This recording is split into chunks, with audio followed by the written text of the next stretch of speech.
What's going on, everyone? This is John with EDM Prod, and today I'm going to take you through 10 workflow techniques in Ableton that are guaranteed to speed up your writing process and just make you feel more comfortable and competent when you're trying to get your ideas out on the page.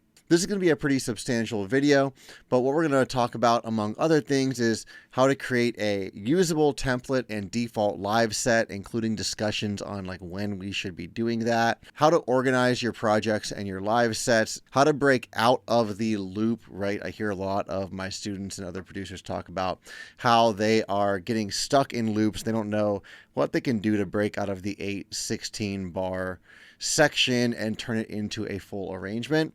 We're going to talk about just some basic tips and tricks for speed, including keyboard shortcuts, some creative sound design and workflow techniques that I use all the time in my own projects.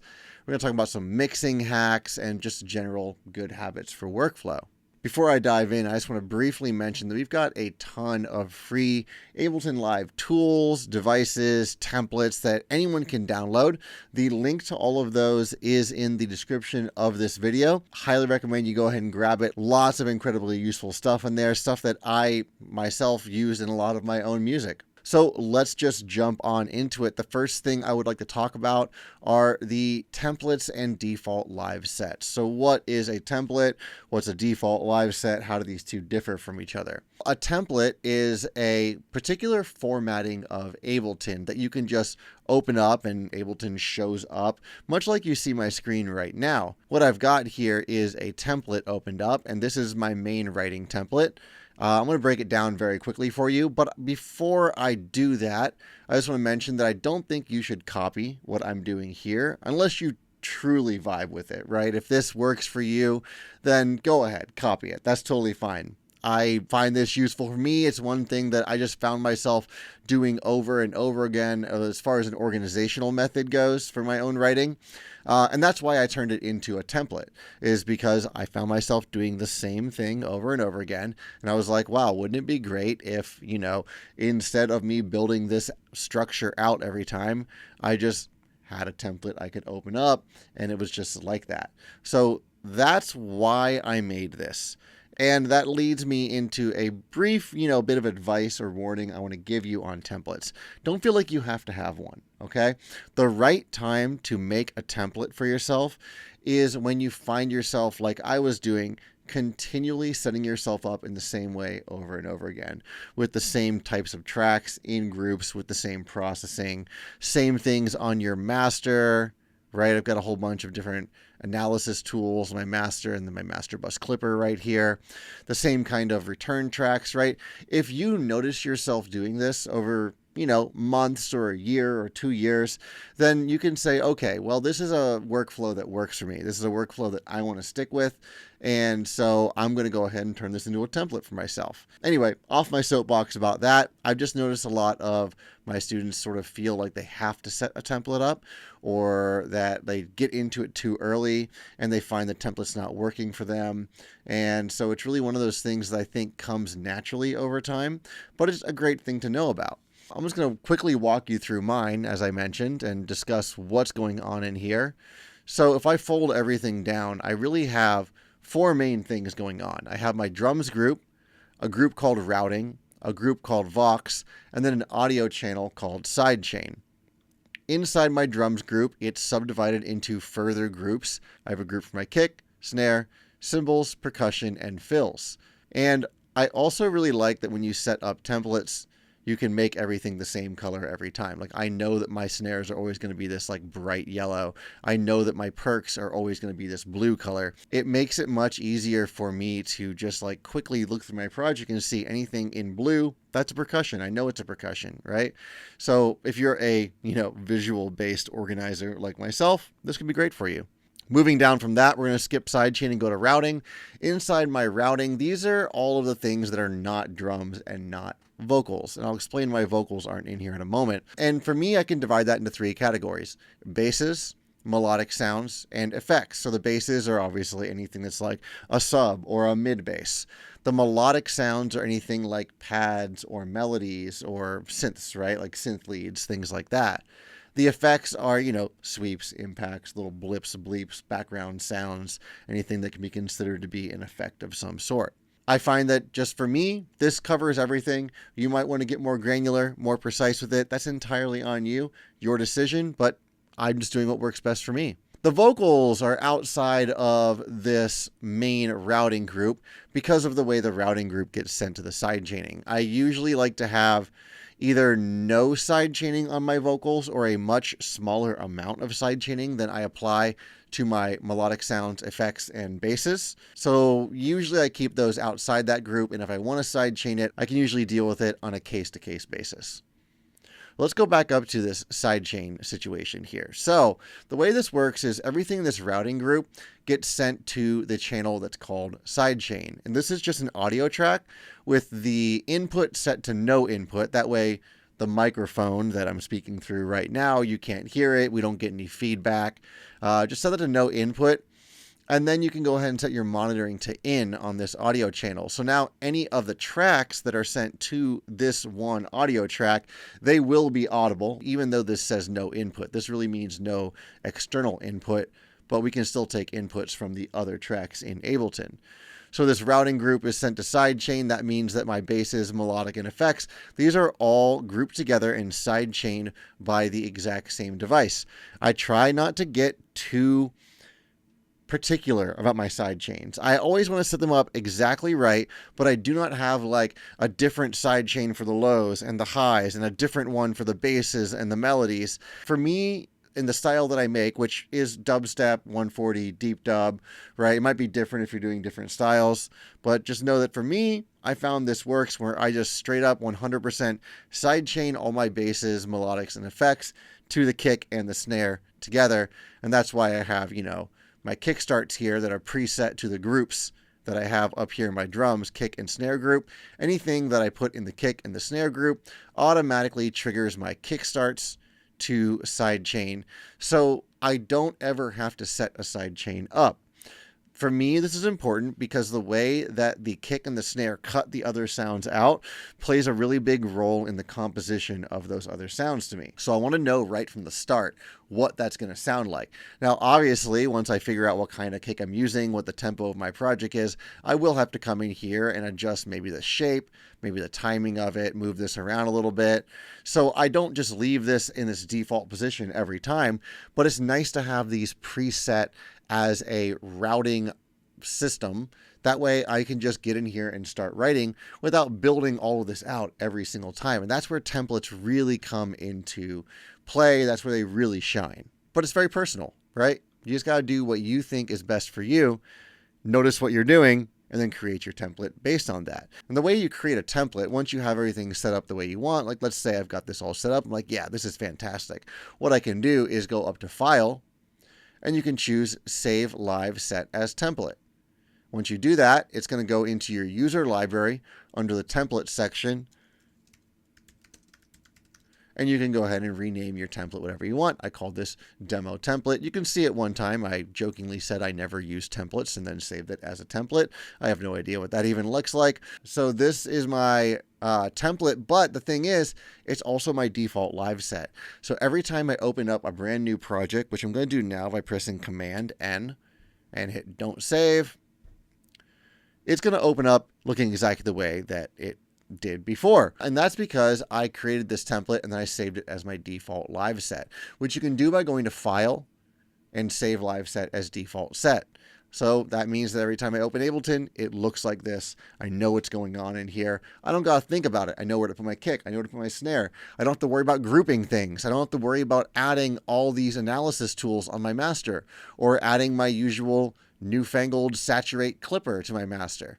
I simply open Ableton and I go. And whichever one of these templates you choose as your default live set will have a little check mark next to it, like this one right here that's called Untitled. This one is my default live set, and I just never named it anything. Whatever, you could name it something fun if you like. So since we've been talking about the user library, I think now is a good time to move on to the browser. What I'm going to do is give you a brief overview as to what you're looking at here in the browser, but I'm going to go through this pretty quickly because we did just release a full Ableton beginner tutorial where I dive much deeper into what's going on in all of the different sections in the browser. So if you want to learn more about that, definitely recommend you go check that video out. We can link that in the description as well, but it's also just on the channel, one of the most recent ones before this video came out. So let's just go ahead and do a quick overview. What we've got here, 3 main sections on the sidebar: collections, library, and places. Up here at the top, we have our tagging section. This is where you can filter the different samples, devices, MIDI clips, audio clips, things like that, and choose, for example, like you want just a sample of a bass sound, and it's an 808 bass. And now any of these sounds that are in your user library, or maybe in the Ableton samples, right here you can go bass, and choose 808 bass from there too, right? Ableton takes a look at all of these sounds and it tries to analyze them the best it can and thinks, okay, hey, that's an 808 bass. Let's go ahead and listen to a few of these.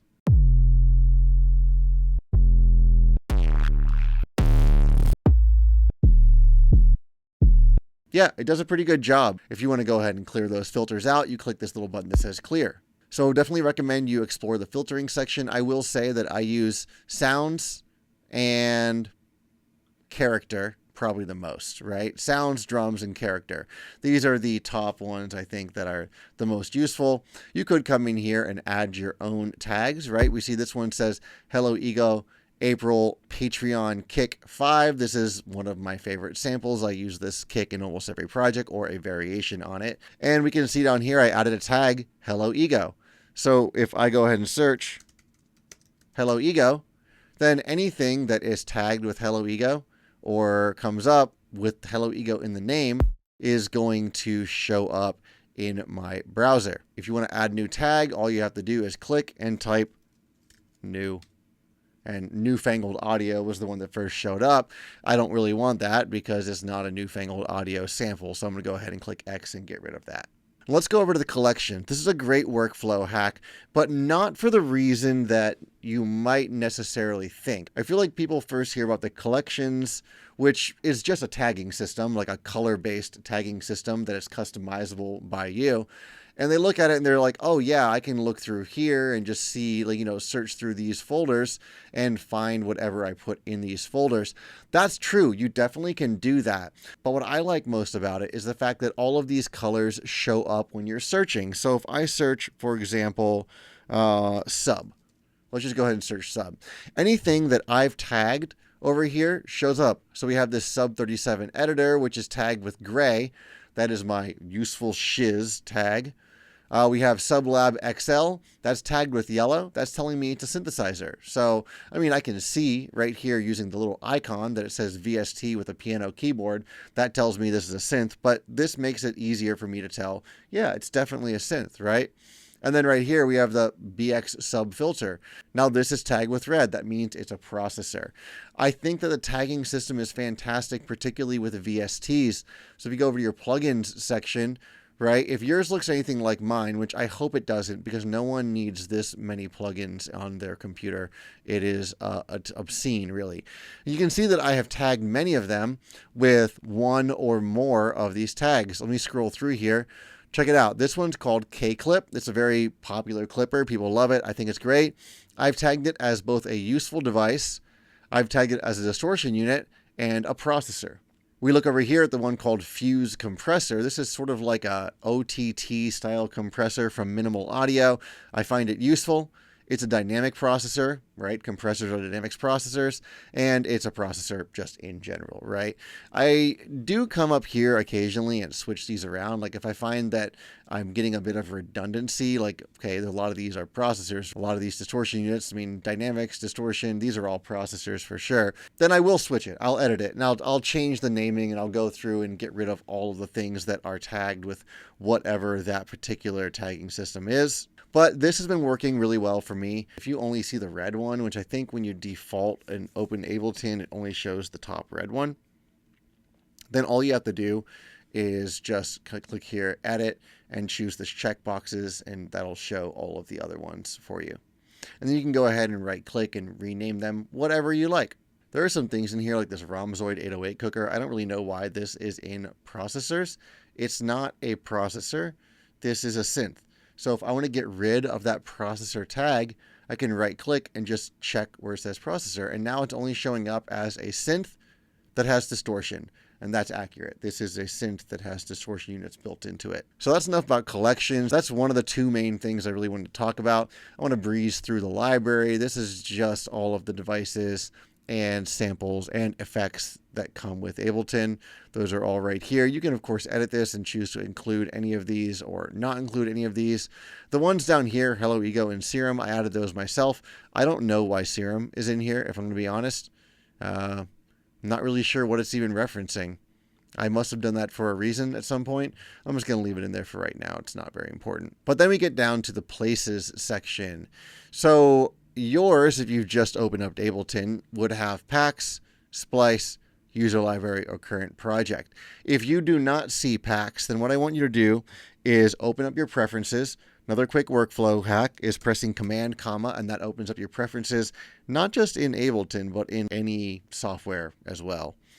And then I want you to go to Library and show downloadable packs. Make sure you turn that on. What that's going to do is ensure that almost all of these things you see here show up as an available download for you.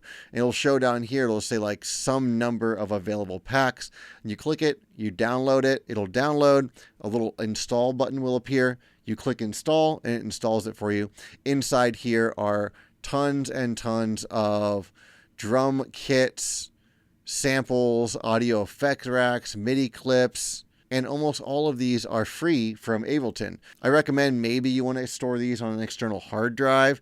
It does take up a lot of space. There's a lot of samples. I don't really know how much it takes up exactly, but what you can do is choose where you install this using installation folder for packs. Underneath the library tab in the preferences again, we can see mine is going on my Hello Ego drive under the Ableton packs folder. And once you click browse and choose your folder, if you've already downloaded some, it should prompt you to move all of your packs over to that new folder, which is fantastic. I really wish that more software did that, but it makes it so much easier just to have this all in one location that's not taking up room on your computer's internal hard drive.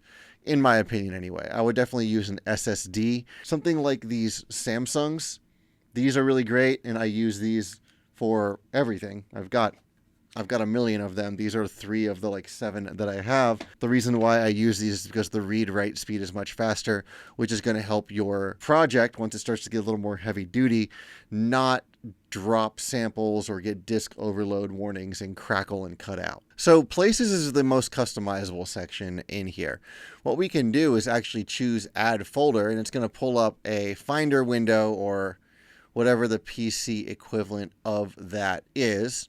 I'm on Mac, obviously, so any of the hotkeys and commands that I give you will be Mac formatted. So if I say command something, just insert control something if you're on a PC. But what you can do is choose a project, and then you can hit open, and then that project is going to appear in your sidebar, which allows you to come in here and grab tracks, samples, or just drag and drop the entire project in, which I'll get into a little more of in just a moment. For me, I find this most useful for referencing new sample packs. I also have all of my Patreon packs in here because I use the samples out of these all the time. But yeah, what this really is just a quick reference for you. It allows you to quickly find projects and samples that you just use all the time. If you want to get rid of a project, what you can do is right click it and just choose remove from sidebar. If you want to make yours nice and fun and customized like this, you can go ahead and right click and choose, let's just make this one a little music note. These are the Super Knobs Transition Pack. This is one of the Super Knobs packs I made for EDM Prod. Definitely go ahead and grab this one too. I use this all the time in my music. It's a really great pack of audio effects, samples, and synthesizers that are specifically made to transition you from point A to point B more easily. I find that transitions are some of the hardest things to write in music, so these should help you out quite a bit. Go ahead and check the description for a link for that as well. That should be down there. Now let's talk about how we can more easily sort through what we're looking at over here. If you're someone like myself who has thousands and thousands of samples and devices, this can get really overwhelming, particularly if you did not organize it very well. Like me, this is a decade in the process and the organization has gone completely out the window. So the way that I usually find things is by pressing Command F. This is a search all function, and what it does is it searches everything that you've referenced over in your places and everything that is in the Ableton library as well. So I could search kick, and then all of the kicks that are in my library or in Ableton show up. And I want you to notice that all of these have these little gray bars next to them. That's because I have my entire browser being sorted by rank, and this means that it's going to first show you all of the samples and devices that you use most frequently. So this is a double-sided coin. I like to use this because I can search kick and I can drag my kick in and say, yeah, great, this is my kick that I use in almost every project. But what if one time I want to use something a little bit different and I want to go for something I've never used before? Well, I can take a look and say, all right, I've used all of these at some point, but everything that doesn't have a ranking to it means I've never used it. I've never dragged it into a project.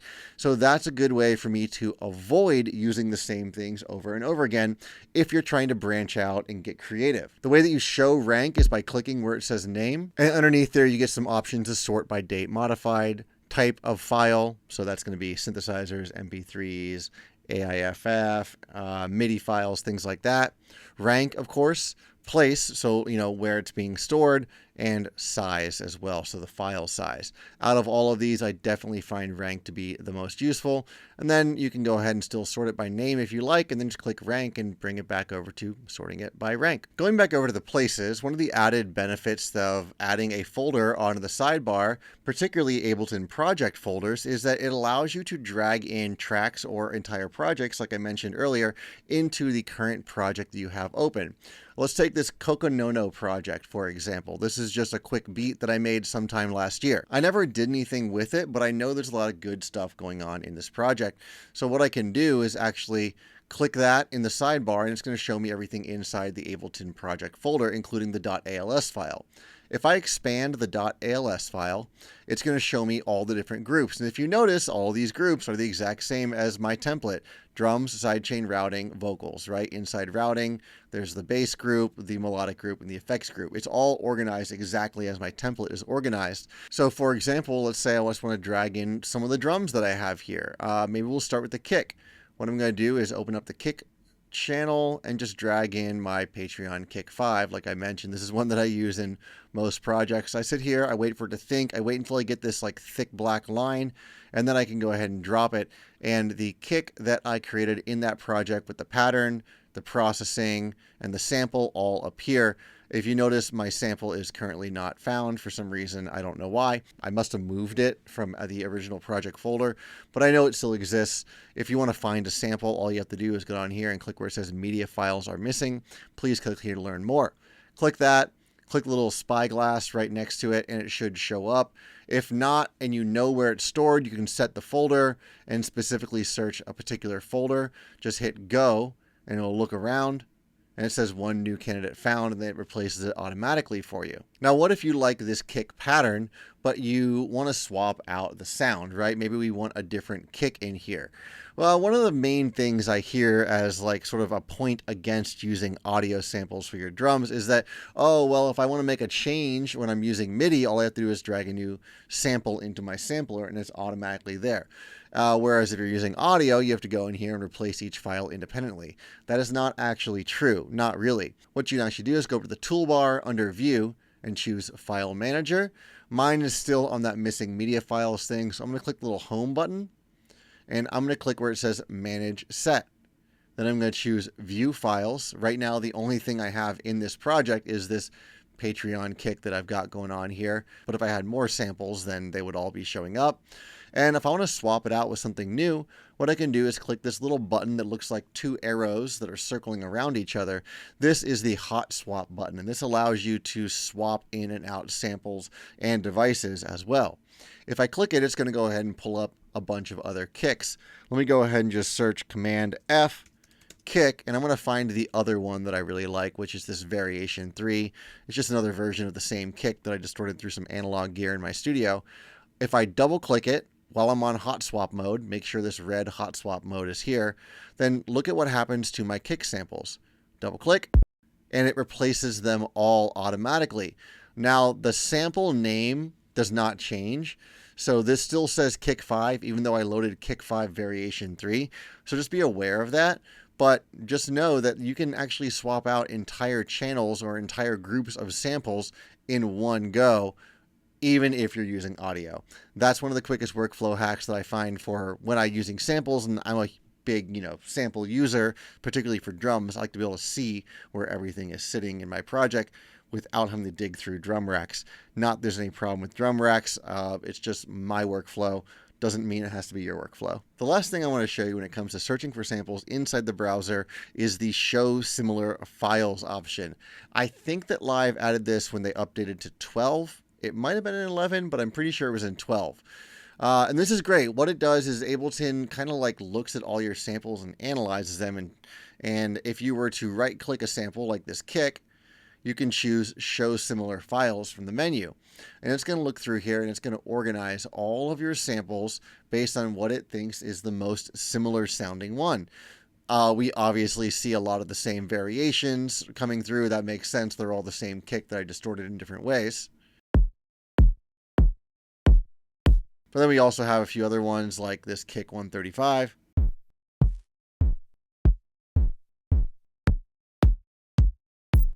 Yeah, so a lot of these are pretty similar sounding. Really love doing this, but this is not even the coolest way to use this. One of my favorite things to do is to look through other people's songs. Like, let's say I'm hearing a song, I'm like, man, that's a super nice snare. I want something that's similar to it, but I don't want to completely copy it. Well, what you can do is drag a song into Ableton. I'm going to use one of my own for this. Let's just go ahead and use that Coconono track that I was talking about earlier. And if I'm listening through,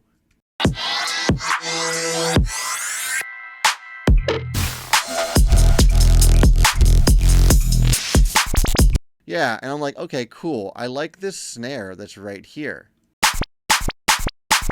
I want to find something that's pretty similar. Well, let's go ahead and line this up to the grid a little better. It's going to make it easier. What you can do is highlight that section of time by clicking and dragging, pressing Command J to consolidate that clip. It's important you press Command J because otherwise it's going to try and search through the entire song. And I think even if you try to find a similar, if the file is too long or too varied, it's not going to show similar files. So you want to Command J, whatever little chunk of audio you'd like, and you can say, all right, this snare, let's go ahead and right click and show similar files. What it's going to do is look through here.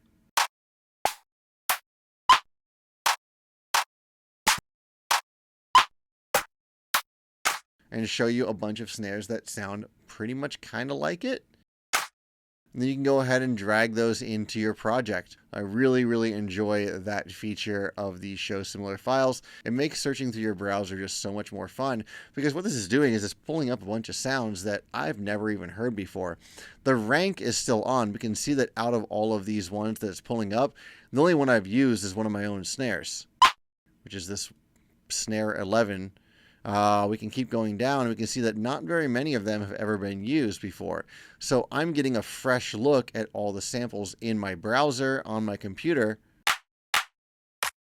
which allows me to discover new samples that Ableton thinks are similar to that one and find them when otherwise they might have been buried and gathering dust in a bunch of folders on a hard drive. So I'm going to leave the comfort of arrangement view and press tab to go over into session view. And I'm actually going to get rid of my template here because what I want to do is talk a little bit about session view and how we can use it creatively.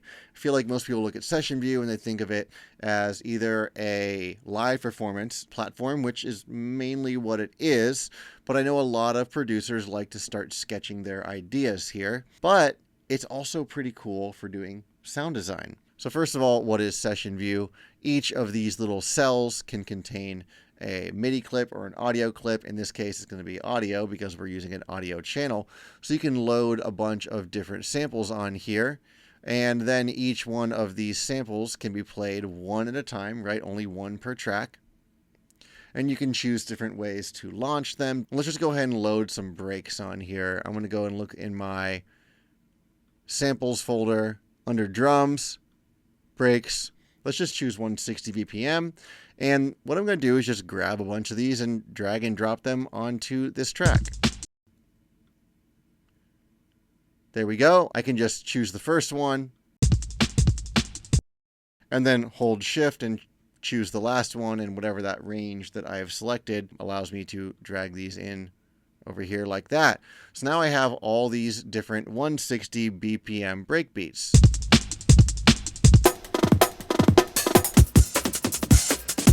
What I want to do is make sure these are all warped. Now I have the added benefit of knowing that these are all at 160 BPM. If you don't know the tempo of the individual files you're pulling in, then you have to go and figure that out. This works much better when you are using files that have the same tempo. So we're going to select the top one, hold shift, select the bottom one, and turn on warp. After we've done that, I'm going to go ahead and take a look through and make sure that the little BPM window down here says 160 for all of these. Any that do not say 160, I'm going to go in there and fix, but we nailed it this time. It says that everything is analyzed at 160 BPM, so that means that when I press play, they're all going to play back at 140 BPM because that's the project that my tempo is currently at right now. After we've done that, what we want to do is select all of them again and turn on looping. So now each of these is going to loop in perpetuity, right? They're never going to stop playing unless I specifically say stop. After you've turned on looping, click this little button right here that brings you over to the follow actions. A follow action is something that tells the clip what to do after that clip is triggered. So for example, if I just click the top one, the top clip that I've got going on here, and I turn on the follow action, I leave it to the default. What happens here is it's going to play it through one time, and then it's going to take one of these actions right here.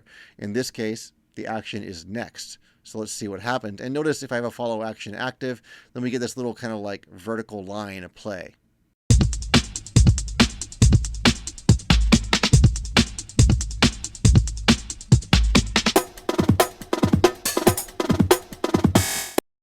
There we go. So after it played this clip all the way through one time, it moved on to the one that was directly beneath it, to the next clip down. The other options underneath here are no action, so it does nothing. Stop, so stop the clip playing. Play that clip again. Go to the previous clip, so the one right above it. Go to the first clip in the row, so if it was playing this one down here, it would skip back up to this one. Go to the last clip, so again, if it was playing this one, it would skip down here. Go to any other clip, including the one that's currently playing. This is kind of a random. So if I choose any, then that means it could play any other one of these clips, randomly jumping to it, or it could replay this clip. There's an equal chance it'll replay this clip as it will play any of the other ones. We also have other. That would mean it plays any clip other than the one that's currently playing. And then we have jump, where you can type in a specific scene to jump to. These are all the scenes over here. These are the horizontal arrangements of clips. So if you're like, okay, after this last one plays, what I want to do is jump back up to scene 5. You can go ahead and type that in, and when I press play, we can see that it queues up scene 5 and then plays that next. So that just gives you a little idea as to what's going on here. What I want you to do is to select all your clips, turn follow action on for all of them. And then I want you to go and choose any or other. So what we've got going on now is each of these clips will randomly go to one of the other ones. Let's go ahead and just press play to show you what's going on.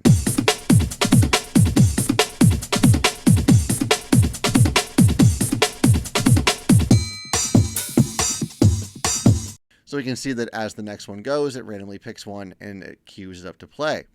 Kind of annoying to have to listen through the entire clip each time though. So what we're going to do is we're going to unlink them.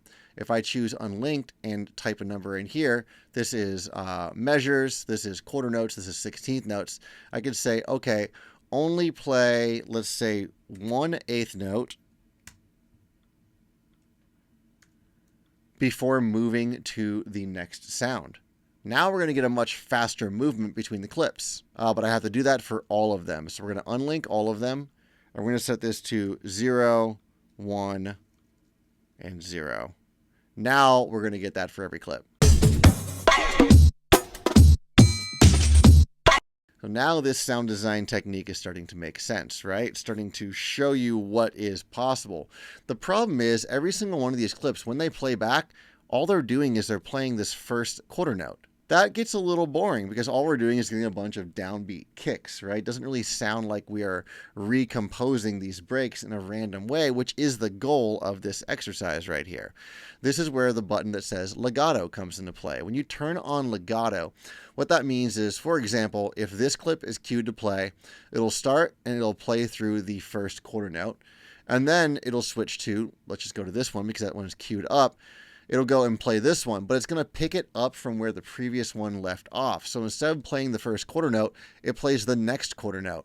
And so in that way, we get more of a progression through the break that makes logical sense as you are creating these interesting new rehashed Frankenstein breaks. And sometimes I like to make this go even faster. So let's go ahead and set this to 2 16th notes, which is going to be, we got to do it for all of them, 2 16th notes, 0, 0, and 2.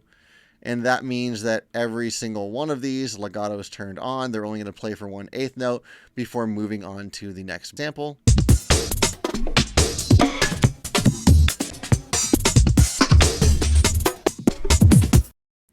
Yeah, so now we're getting some pretty cool break chops. And I should say I'm using breaks because it's the easiest thing to demonstrate this with, but I also do this with vocals quite a bit.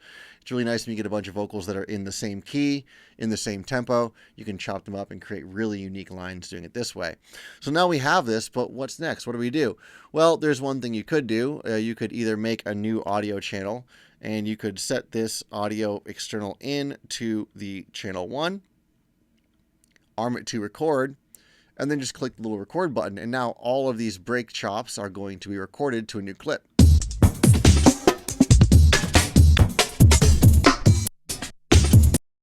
Alternately, what you could do is just directly record this over into your session view. And the way you do that is simply by clicking this record button. Let's go ahead and do that, and I'm going to switch over to session view, or sorry, arrangement view after I do that, and we're going to take a look and see what's actually happening over there.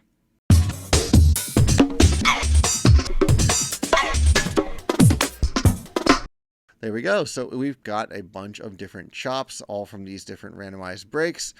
We cannot really hear these yet because it's grayed out, right? When this arrow and grayed out track shows up, that means it's still playing audio from session view, which could be different than the audio you're looking at in arrangement view.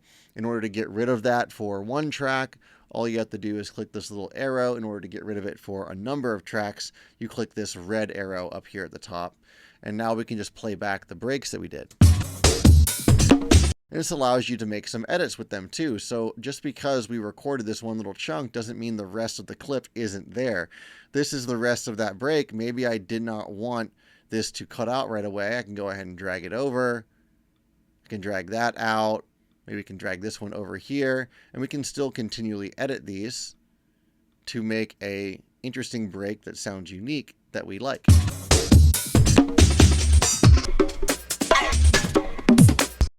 I really think this is great for generating fills. It's one of my favorite ways to generate fills. And yeah, it's just generally a really cool technique. I tend to also add a lot of processing to these as well. That way it makes them feel as though they're all existing in the same space, because right now it's just a bunch of breaks from a bunch of different sources, and they do sound like that to me. This is like the basis for you to get going with generating new randomized breaks. Let's make a new track. Delete that one, hit tab, get back over to arrangement view, and let's start talking about idea generation from a randomized standpoint. This is a hugely important technique to my workflow and many other producers. I think a lot of the time we feel like most producers are just sitting here meticulously designing every single sound from scratch, but a lot of times that's not true. I mean, yes, there's presets, there's samples, but a lot of producers that I've spoken to, watch tutorials from, watch live streams, many of them say the same thing. They say, oh yeah, I do a lot of like random sound design and random audio processing. Well, how do they do that? When do they do that? Like, in what ways? I'll show you a few right now. These are pretty integral to my workflow, and I think they're really cool and useful ways for you to get yourself set up with a large sound design library. And once you start to build up your own library of sound design, that makes the writing process go much more quickly, because when you need a sound for a fill or when you need a cool bass, you know you've made one. You don't have to design it from scratch. You can just go into your sound design folder and check it out. Now, let me just show you before I dive into these techniques what's going on in my folder called sound design. There are a lot of different folders going on in here, but the main one is this one called Alluvium.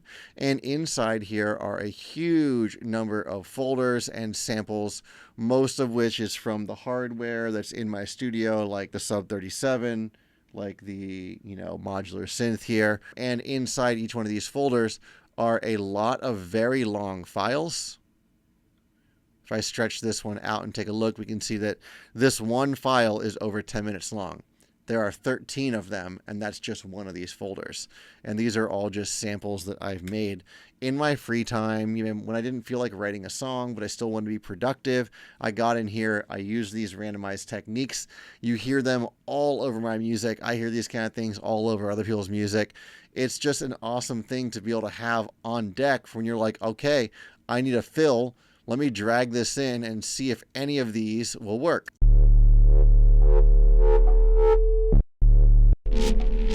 Or you're like, okay, I need a main sound. I need a sound for this project. What will happen? This might work. There's a pretty cool crunchy bass sound distorted through the modular synth here. I mean, a lot of these sounds are garbage, but that's the fun, right? You never know if one day something like this, which is silly, it might be useful one day. You have no idea. So I guess my point in me saying all this is these techniques I'm about to show you, the goal when using these techniques is to generate these sorts of ideas, ones that can be stashed away, saved for a rainy day, saved for a moment of need when you're like, man, I'm just in a flow writing. I do not want to take a break to design a whole sound right now. That's okay, because I have designed thousands of other sounds over the years, and I can just grab one, drag it in, and it is unique to myself. It's something that I did. I feel personally attached to it, which is a good thing or a bad thing as a producer. But either way, I usually like doing that more than I like just finding some random splice sample and tossing it in. Enough of that, off my soapbox. Let's talk about some techniques. How did I create a lot of these? Well, these are what a lot of people consider to be Mudpies. A Mudpie is just a long recording of audio that you did through, either, scanning through presets, playing around with the synth and twisting knobs, whatever you want. It's really any which way you can do it. And one of my favorite ways to set these up are through a kind of like idea generation synth is what I'm going to call it. So we're going to start by showing you how I create an idea generation synth. And I'm going to use Operator for this. If you're not familiar with Operator, I highly recommend you go and check out the full rundown tutorial we did on Operator. At the time of this filming, it was just a few weeks ago that I made that one. We're going to go ahead and link that in the description as well. Definitely one of my desert island synths. I love Operator. I think it's super sick, and that's kind of why it's my go-to when I'm creating an idea generator synthesizer. So this is not going to be a full tutorial. You can go watch that other video if you want that. But in short, this is an FM synthesizer. The way that this works is this oscillator FMs this one, which FMs this one, which FMs this one, but you can reconfigure the order in which they FM each other. If you go over here, you can see these like matching colored squares. You can click that and change the order of these. So if I were to click this one, we can see that, red, which is D, FMs purple, C, which FMs B, and then that output of B goes directly out of the synth. And then A is not being FM'd by anything. It's kind of out here on its own. And if we go to this one over here, we can see that all of these have these little tiny lines underneath them. None of these are FMing each other. These are 4 independent oscillators with no frequency modulation in between them. Aside from that, we have a pitch envelope, we have a filter, we have an LFO. Each of these things, pitch envelope, filter, LFO, oscillator, these all have their own envelopes associated with them. And the goal here is to map all of the different parameters that are useful to macros. Restrict the range in which those macros can move those parameters, and then use the random button on the macros to generate unique new sounds that we may never have come up with if we were sitting here just designing a sound from scratch by ourselves. I love working this way because I feel as though it's a collaboration with the computer. This feels like I am giving the computer some parameters and some room to work within, and then saying, now do whatever you want in here, but these are your restrictions. This is what we're trying to do. First things first, we need just some notes. So I'm going to go ahead and add a few notes on D3. I'm just going to duplicate this like that. And then I'm going to select the clip and press Command L to loop it. Right now we're just getting a sine wave because the only oscillator that's turned up is this coarse tuning knob. And I want to make bass sounds. So what I'm going to do is lower the octave transposition of the synth by 3 octaves, I think. I can do that by pressing Shift and the arrow down button. And that's going to jump octaves for me. There we go. So now we're on a nice low note. What I can do now is select the header of operator and press Command G to put it into a group. Now we're going to start mapping. And I'm going to give you a nice list of what I think the best parameters to map are. First of all of the levels. And when I map these, what I'm going to do is just map them all to independent random macros. I'm going in order just because why not? It's here. We also want to map the coarse tunings. I'm going to leave the bottom one on 1 though, because I always want there to be a nice like low sub sound, and I don't want this coarse tuning to pitch up high. It doesn't mean you have to do this exactly the same way. Sometimes I do map this to a macro. Let's also click this plus button to show the rest of the 16 macros here. All right, so we've got these all mapped. If I click random right now and press play, already some cool tones happening. What we also might want to do is map the algorithm. And that is this little button right here. That's like I mentioned earlier, the FM algorithm, which oscillators are modulating each other. You can right click it and map it to a macro as well. So now as I move this, they're going to be, switching which are modulating each. That's where you get a lot of the really cool variations in sound when using FM. However, a lot of these sounds are very harsh.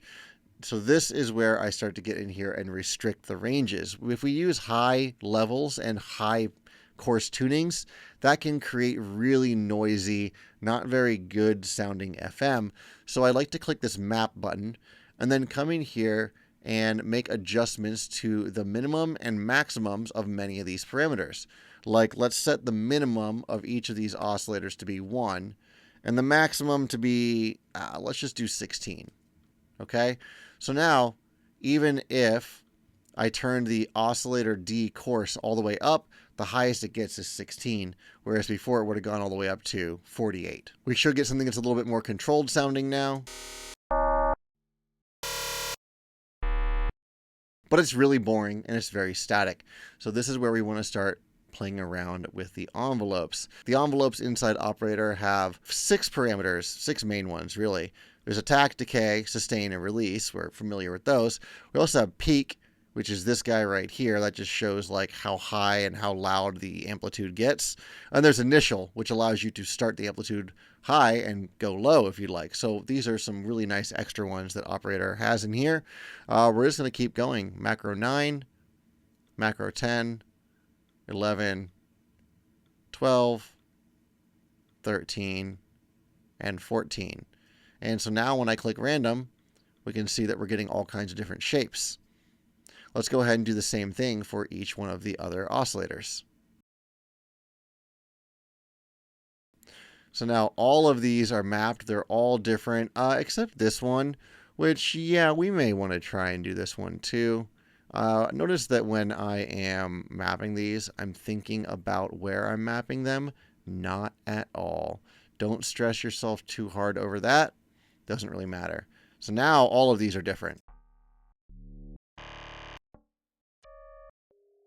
And a lot of the volumes are kind of low. Sometimes what I like to do when I'm creating sounds like this is put an OTT saturator combo after it, which is going to help boost the volume and get everything nice and loud.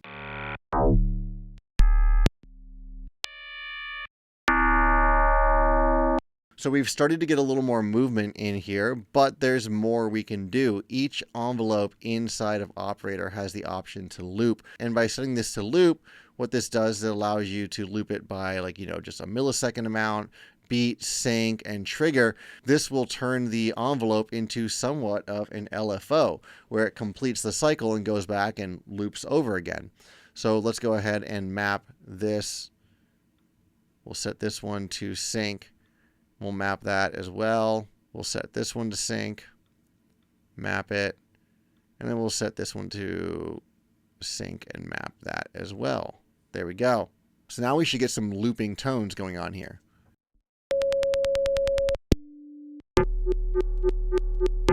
There we go. We're starting to build this up, right? I also want to mention, you might be sitting here thinking, being like, wow, this is a long process to get some silly sounds. Yeah, it is. We're not there yet, but the thing is, once you've done this, you can go ahead and save it, load it up, and you never have to do this process again. The goal is, like I mentioned earlier, to have a device that you can pull in and just generate cool ideas from in order to make Mudpies or to fit a particular part of your track. We've reached the point now where we need to make more restrictions. So I'm going to go ahead and open up mapping, and I'm going to choose name. That's going to help us organize what's going on in here. So attack times, right? I want my attack time to be not too long, not too short. Let's just make the attack time here like 123 milliseconds, and this one be 1, 2, 3, 4. I do that because it's right there on my computer keyboard. It makes it quick and easy for me to just type in 1, 2, 3, 4 and 1, 2, 3. Let's do that for the decay time too. We're just finding a range that I think it might be a good place to restart, right? I'm going to do that for all of the attack times, decay times, anything that says time on it. I want to make sure they're all set. And they don't have to be the same, but when I'm doing this, I'm usually working pretty quickly. And I just want to set up a system that works quick.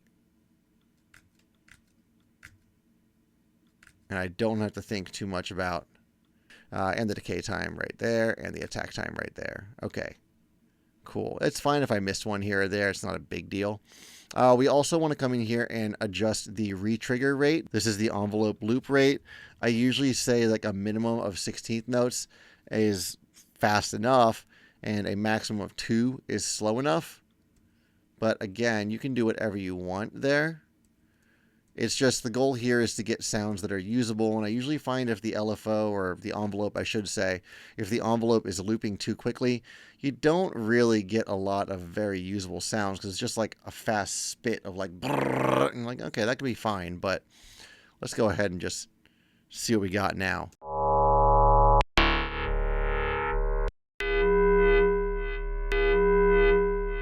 Let's go ahead and adjust the level of the main sub oscillator so that it does not go as low as it does right now.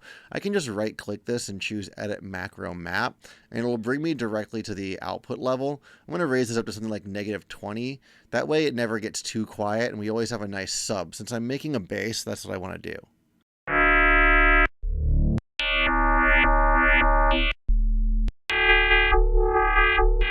Lots of cool patches here. It's very one-dimensional though, so I'll also map the unison detune or spread, and I'll also map this time parameter right here as well. Time is like a macro control for the timing of all of the envelopes in the project.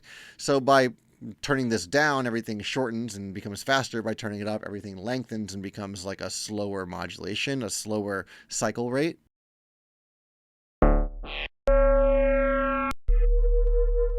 Fantastic. We haven't even gotten into the filter yet, so let's dive into that. As I mentioned before, the filter has its own envelope, so we're going to go ahead and map all of these as well.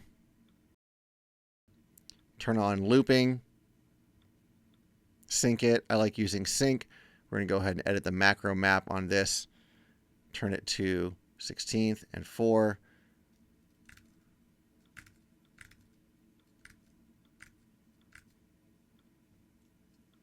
We're going to map the frequency knob. We're going to also map the resonance, but the resonance can get really brutal sometimes. So we're going to edit this macro map and drag it down to, I usually find a maximum of around 70, 80 or so is pretty good. I like to set the different type of whatever filter it is as an option. And then we're going to go ahead and set the distortion drive as well. So if any of these have a distortion, then it might drive it and we can get some really cool crunchy sounds.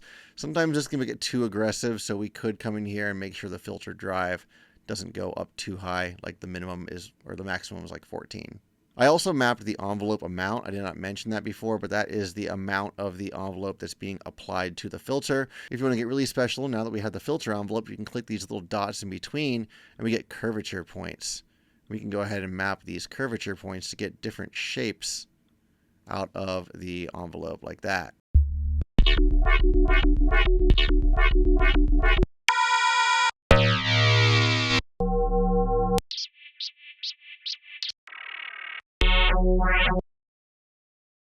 You can also right click and choose to map the type of distortion. Not all the filters have the same distortion, so this is only going to work on the ones that actually do allow for a distortion. But it's nice to map it when it shows up there. Allows you to make sure that you can just randomize your way through it. See, like some of them, it says OSR, but it's not mapped. So we can switch that to OSR clean. And yeah, now anything that gives other different options, we get that option in here.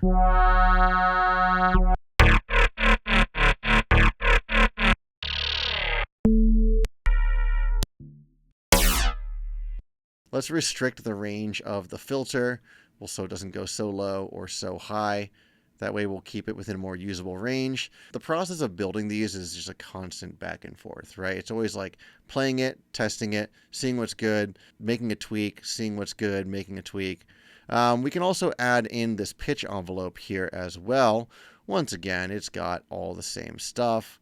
We have your envelope with the attack, decay, release, and sustain level. I'm going to leave sustain alone though, and I'm only going to map the initial semitones and the peak semitones. But for that, what I want to do, if we go here and search it, let's see, pitch envelope. Here's the pitch envelope initial level. If it goes plus or minus 48, that's really high. I usually restrict this to like -12 and +12 on each of these. Not every time, but same as all the other ones, we want to make sure that what we're doing is locked in.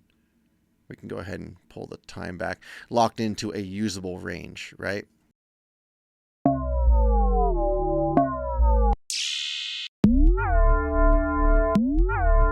And then the last thing I need to do on the pitch envelope is also set it to loop. So we're going to go ahead and hit sync. We're going to map that to a macro as well. So now we get some cool looping pitch envelopes, and we can map the slopes as well, like I did for the filter envelope. That'll be kind of fun.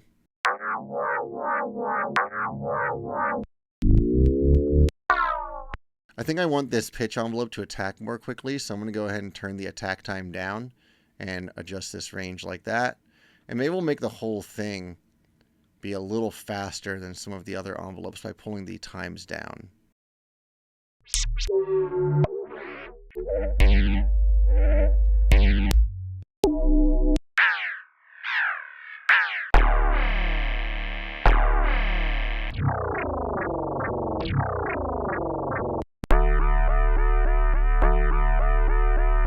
And of course, this is just the starting spot, right? What I will often then do is go in here and add other effects, like maybe an amp.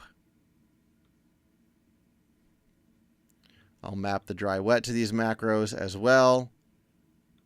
Gain, other parameters, the different amp algorithms. We can put a chorus on this thing. Each time what I'm doing is mapping a bunch of useful parameters to the macros. Feedback is cool. It can just sometimes be too much, so I'll pull that back a little bit. We're going to turn off mapping. We're going to map the amount, and that's probably pretty good for that. We can also map the warmth.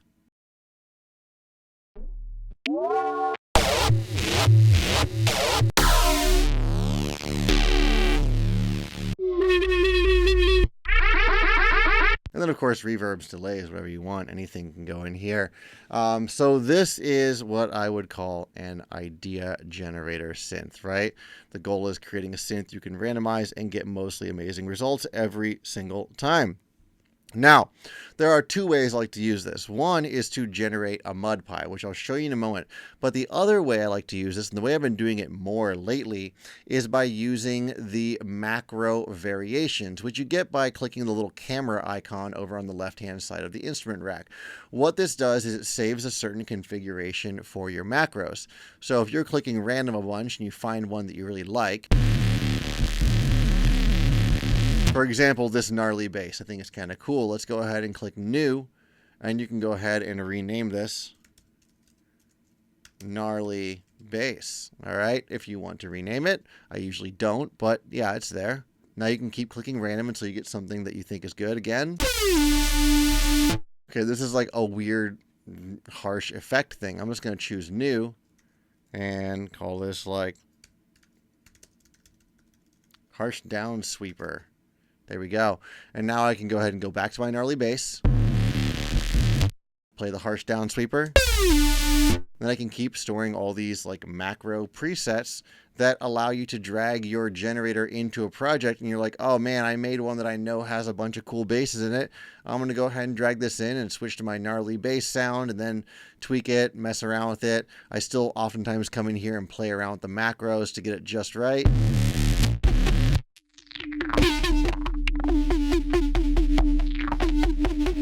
All right, there's a lot going on here that you can just automate these macros. You have no idea what's mapped to them, and that's part of the fun. This is very exploratory. Like I said, this is like a computer collaboration, and that's what I think is so amazing about it.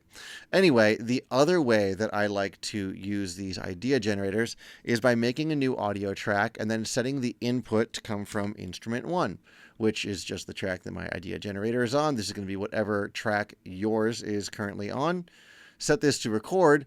And then what you want to do is just hit record and to get a long take of the audio. So let's go ahead and record, and I'll come back to you in a moment. I'll probably show some little clips as I'm recording here.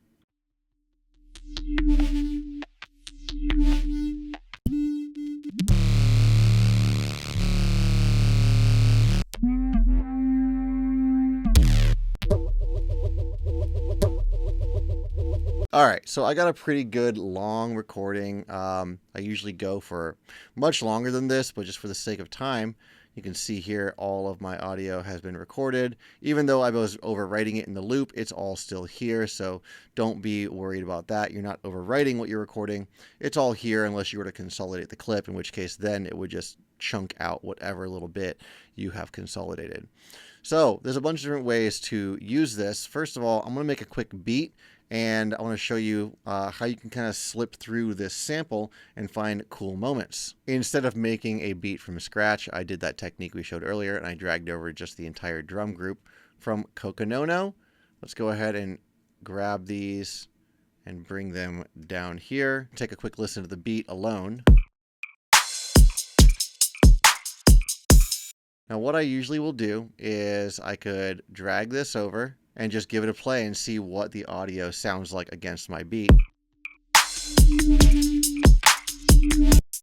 Like, oh, that's pretty neat. What if I just, duplicate that and keep that going for a little bit?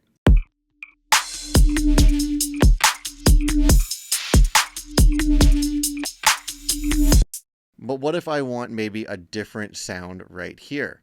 Well, I could just go searching through here and say, like, maybe this will work, maybe this will work. There's actually a couple different ways you can scoot through these that are pretty interesting. I made a slice or a splice here by hitting Command E where I put my little cursor, and I've chopped this bit of the audio out. Again, still has the entire file here, but if I turn on looping, what I can do is adjust the start position, and that allows me to scroll through this sample. And I usually find it helpful if I make the grid a bit smaller down here, which I can do by pressing Command 1. And that allows me to move on a more fine-tuned basis through this. And then I can just find a little chunk I think sounds good for this moment. Like, that's kind of neat. Let's go ahead and copy this over to the end, drag it out, and we're going to find another section that sounds pretty good for like a little turnaround fill moment. Maybe we'll do something like that. See, I don't like this bit though, so we're going to go ahead and make a splice and keep searching for one that sounds cool. Like, that's pretty neat. And just like that, I've got some ideas going.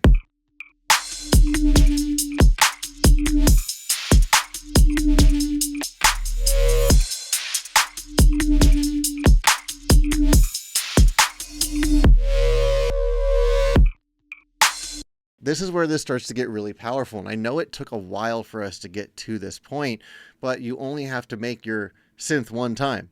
You only have to record the audio one time. And if you record enough good sounds, then you've basically written the main ideas out of your track, or you've made your own cool little unique percussion line or fill or something like that. Now, the other way that you can scoot around audio files is by chopping it out again and holding Shift and Option. I can now drag through this file even without turning on loop. I could also hold Option, Shift, and Command, which as I'm dragging temporarily turns the grid off in case you want to find some sections in between the beats. Like we might want to add a little swing to that or something just by putting it right behind the grid. I mean, it sounds silly, sounds goofy, but you get the idea. These are how I like to scan through these files. And you're like, okay, that's cool, but what if I were to reverse it? Well, all you have to do is press R, and the section that you've highlighted is now reversed. Like maybe that should go here, or here at the end of this phrase. Right? You just play around with it until you find some areas you think are really good. Another way for you to chop your way through some Mudpies is by using the simpler. Let's go ahead and load one of those up and drag our file in here where it says drop sample here. And we're going to go ahead and expand the sample start and end options and make a new empty MIDI clip. Now this defaulted to being on slice mode. I'm not really sure why I did that. Yours will probably be on classic mode, but you want to be on slice. So slice divides your sample up and allows you to play one chunk of the sample based on what keys you're playing on your MIDI keyboard. So just in its default position, if I start playing around on my MIDI keyboard, we can both see and hear that I'm scanning through different parts of the file, but it's mostly clustered here in the beginning part. You can turn the sensitivity down and spread out the chunks that it's dividing up because it's trying to figure out the slices by transient right now, which means it's looking at wherever the hard attacks in the sound are and making a slice right there. You could choose to divide it by beats. So every, let's just say, half note, we get a new slice.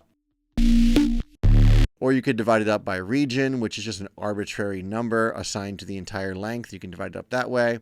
Or you can manually come in here and add your slices in by double clicking. I almost never use that. I typically do transient or beat, depending on this audio source. Let's keep it on transient right now. And what I'm going to do is turn on my headphone icon inside the piano roll, which allows me to hear the incoming notes that I'm inputting. And I'm just going to start playing around with some notes.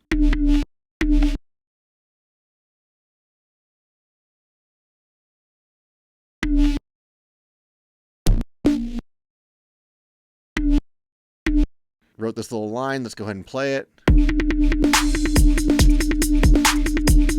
Yeah, totally fine. What we're going to do, though, is hit ×2. Make the loop longer. And maybe get a little variation on this. So Command J to consolidate the clip. And every time it goes through, we'll make a different one here.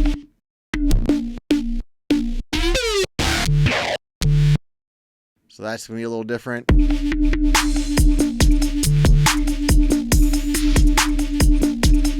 Let's copy this over by pressing Command D and find new ones for the second time through.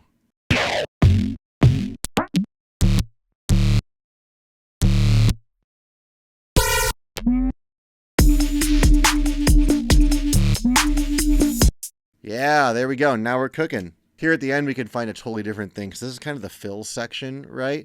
So what I might do is press Command A and just move all of these up an octave and just kind of see what's there. It could be terrible. Yeah, like it's pretty bad sounding. So we'll find ones that sound good.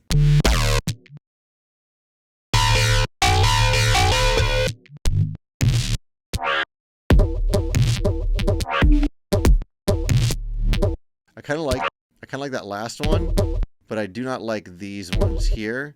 So we're going to go ahead and move them around a bit. Like maybe that will do.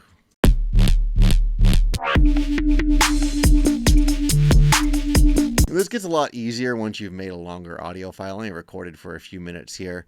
I usually end up with like 15, 20, 30 minutes of audio that I can source from, which is oftentimes plenty to get all the main components and variations in your song out there on the page. Now, I want you to imagine a scenario here where we haven't just spent this whole time showing you how to do all of this. Instead, you already did this. You watched the tutorial, you understood how to use the browser, how to set up your synth for like a random variation. You've got your macro variation set up, you have the synth ready to go, you've made Mudpies, and you're like, okay, it's time to start a new song. It would take you probably about 5 minutes to get to this point right here, because all you'd have to do is go to an old project, drag in your drum beat, and then go and drag in your instrument. Either use all of the macro variations or find an old file of a recording you made and throw it into a sampler and just start playing around. It literally would take you 5 to 10 minutes just to get to this point, and we've already got a really great start on a concept. So that's where all of these workflow tips start to come together and become really helpful for making your whole process that much faster. So since we've been playing around with MIDI using these chopped up audio samples, this is probably a good time to discuss some ways that you can generate ideas using MIDI. I'm going to go ahead and delete everything I did right here. And I'm actually going to replace this file with one that's maybe a little more usable, one that I recorded previously. All right, I found this file called Fresh Glonk. I really don't know what's in here, to be honest. We're kind of just going randomly by the seat of our pants. What I'm going to do is pull the sensitivity down a bit, so that way we can spread it out over a longer chunk of the audio file. And I'm going to highlight this region of time and press Command-Shift-M to make a new empty MIDI clip. And I'm going to show you how we can generate new bits of MIDI using the MIDI generation tools, which are over here under this tab on the far right of the clip window. We have a few options in here: rhythm, seed, shape, stacks, and Euclidean. We could start off with rhythm. That might be kind of cool, actually, since we're dealing with some audio that I'm not really sure what it's going to be, but maybe getting a cool rhythmic sound would be neat. So what the MIDI generators do is they generate new MIDI for you. And because we're doing rhythm right now, what it's doing is it's just generating a bunch of rhythms. You can choose to turn the number of steps up or down. That's going to change which notes are being generated. To change the actual note that's being generated, you can move this pitch up or down. So what we're going to do is just kind of hit something random. Let's just let's just start with this right here and give it a play. Kind of lame on this note, so let's go ahead and move it up to another note.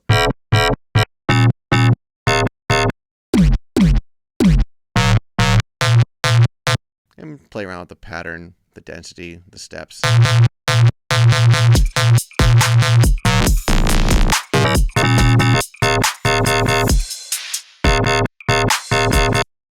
Let's try splitting some of these. So what that's going to do is create further clips, and let's also change the step duration to make it a little longer. So when I split them, what that does is it chooses a certain percentage of them to split down the middle. You see right here at the end, we've got this one split.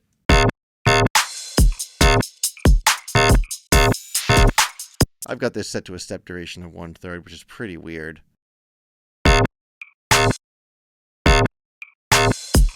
Now, that's fine for rhythm, but what if we want to play around with some melodies? What we can do is hit seed, and this is going to generate a melody for us.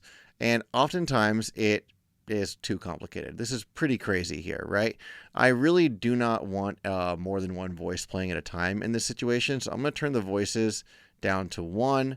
Actually, I have to undo what I just did. And I'm going to turn off auto. Actually, auto will go ahead and create new MIDI notes for you whenever you change a parameter. I usually find it's great to just be able to hit generate and it makes it for you whenever you do that. So you can make your adjustments, generate a new one, right? Other things we can play around with, the range of the notes, right? Let's go ahead and keep this range a little smaller.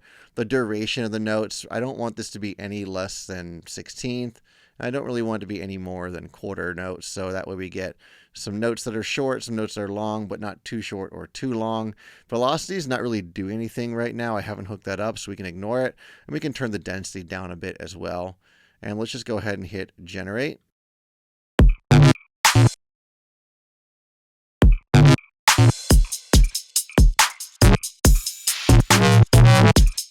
And what I'm going to do is press Command A and choose over here in the first tab underneath the pitch and time utilities. We're going to choose legato. That way all of these stay, playing the note after it triggers.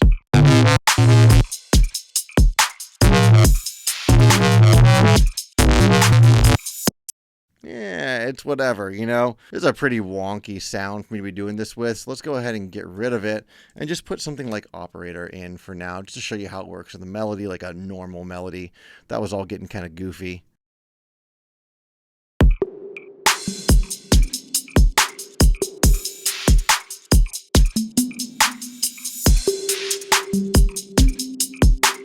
Problem with all this right now is that it's not really in any sort of key as far as I can tell. And that's my main issue when it comes to the generators, which is why I usually use them for rhythm instead of melody, is that there's a lot of nuance that goes into creating a melody that feels like it's varied but also has a strong key center. Because if you played me this, I'd be like, I don't know what the key is. Maybe the key is G3, because it's hitting that a few times, but then it's hitting some pretty weak notes in here as well. So I typically like to write my own melodies, but when you're just trying to explore, this is a really awesome way to do that. I honestly think there are cooler ways to use MIDI. For example, I'm just going to drag this file down here on the operator, and I'm going to add an arpeggiator to it. So right now, all it's doing is playing that one note at an eighth note rate. What if I want to make a chord out of this? Let's go ahead and get a chord device. And I'm going to put the chord device in front of the arpeggiator. I'm going to put both of these into a new group together.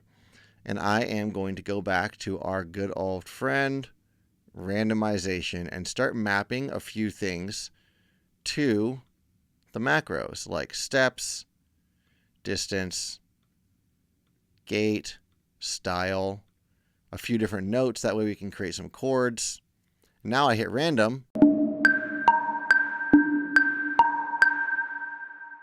All right, now we're getting somewhere. Now these are really big shifts, so what I'm actually going to do is make sure that it only goes up 12 or down 12 for shifting the notes to generate chords, right? Same with the transpose distance. I don't want it to go more than 12 or more than -12. Synced rate is also going to be minimum of 16, and that maximum can stay where it's at there. That's fine. So now we are restricting it. We're putting it into a more usable range.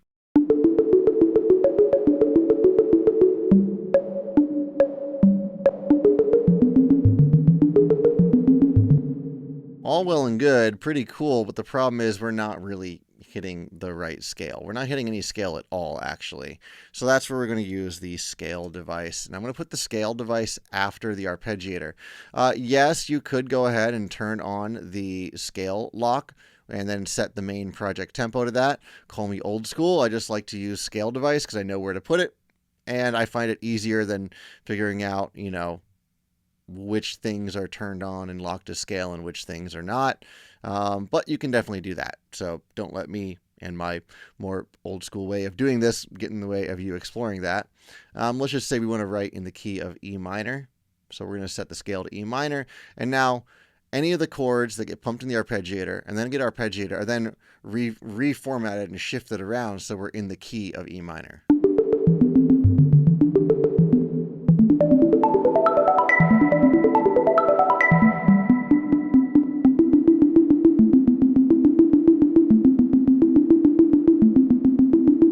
It's an awesome way to generate new melodies. I'm obviously using just a basic sine pluck, right? But this is kind of a little cooler. Maybe if we were to turn this into something like a saw wave that has a filter pluck on it.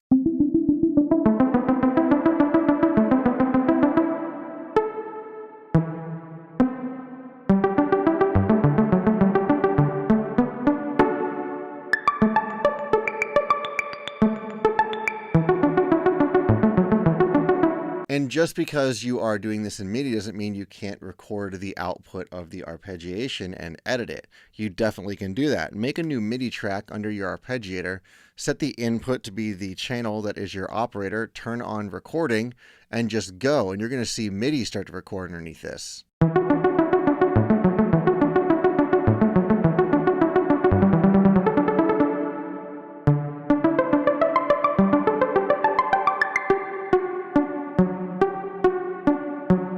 So you can take all of these and save them for later. The way that you save them, and one of the best ways to save them, I think, is by using something called clips. And the way that you save a clip is you simply go over to your user library, go ahead and clear all the filters. You go to the folder that says clips, and you just drag and drop the MIDI clip over here. Let's just call this one demo clip.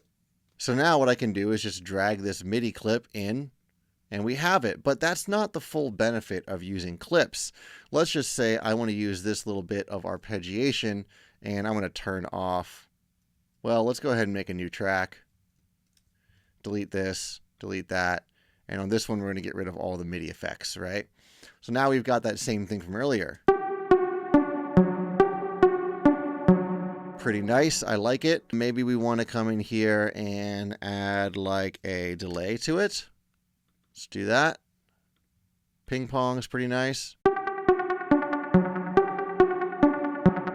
I love that. Maybe we want to add some filtering so it's not so bright. And perhaps some EQ to cut those lows out. There we go. Now let's go ahead and drag this clip over to our user library clips folder.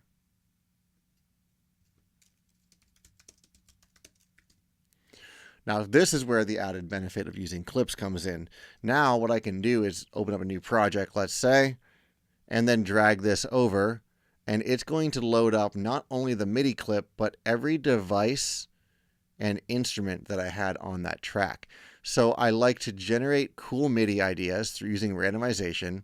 Sometimes I'll save them as clips. We can see that I've got a few in here, like these are down sweeps that I made that I can just drag in, and it uses a synth called Massive, which is kind of an older synth, but really cool for generating random risers. And if I'm like, okay, I need a 4-bar sweep, well, all I have to do is drag this in to a new empty MIDI track, and I have a 4-bar down sweep without even needing to worry about it. And the nice thing is that I have this preset set up so that I can just turn on all these different parameters and randomize the whole synth. The reason why it's sweeping down is because inside this clip, I have already created some modulation for the pitch bend going down. And that is all saved in the clips as well. So using the clips is pretty fantastic. I would definitely recommend you explore that and see if it fits into your workflow. Let's go back over to this one right here. I just snagged this from the previously recorded MIDI we did. I'm going to press Command J to consolidate it and get rid of the other ones. I know I have it saved in the other project, or the other clip, I should say. Anyway, and I want to show you a few parameters down here that will allow you to continue to find some variation and more generative approaches to music. Even if you've written all the MIDI notes out like you have here, if you click down where it says velocity, the little drop down, I don't know what this says, it looks like a key, but it might be, I think, oh, you know what, it's one of these. It's like a little dot with a line on it. Click right next to it and choose chance. And now we have another option that looks very similar to velocity, but it actually is a chance that each of these notes are going to play. So you can press Command A and highlight all of them, or just one, and drag the chance down a bit. Maybe we'll say like each of these notes has about a 75% chance of playing. So some of them are going to drop out occasionally. I'm just making a few edits to make it sound cooler.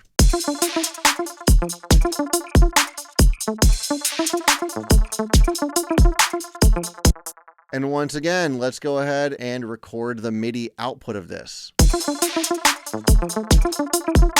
Until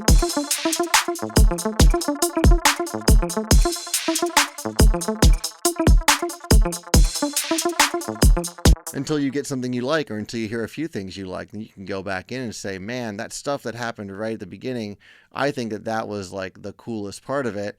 So what I'm going to do is just grab only that little chunk of it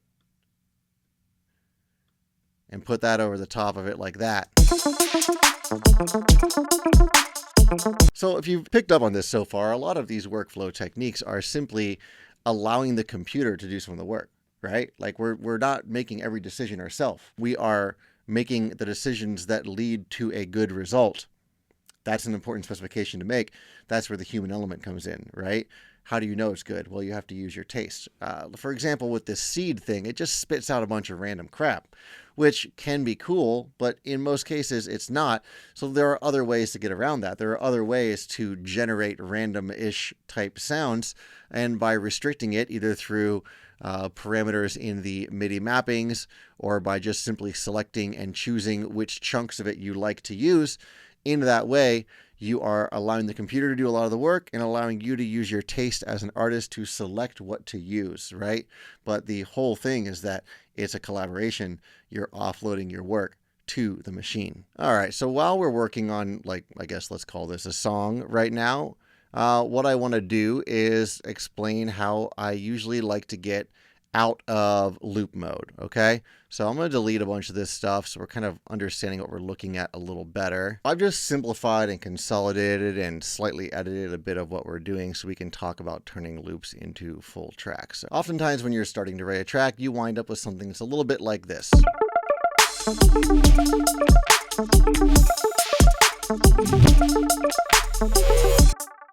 Right, it's a basic idea.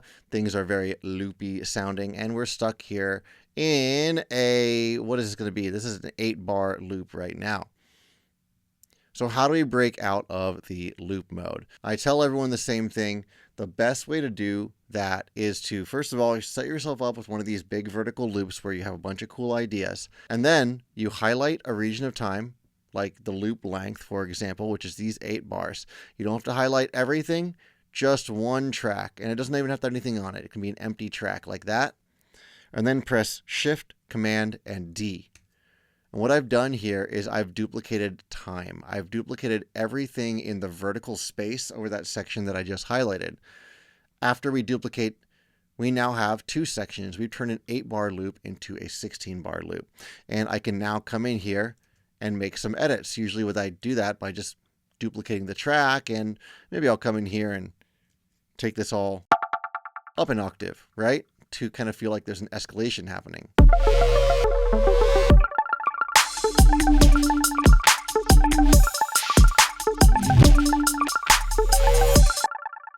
There we go. Already there's some progression. Obviously it needs a lot more work, but you can also do things like add in fills. I already have kind of a fill here in the bass, and there used to be a fill right here.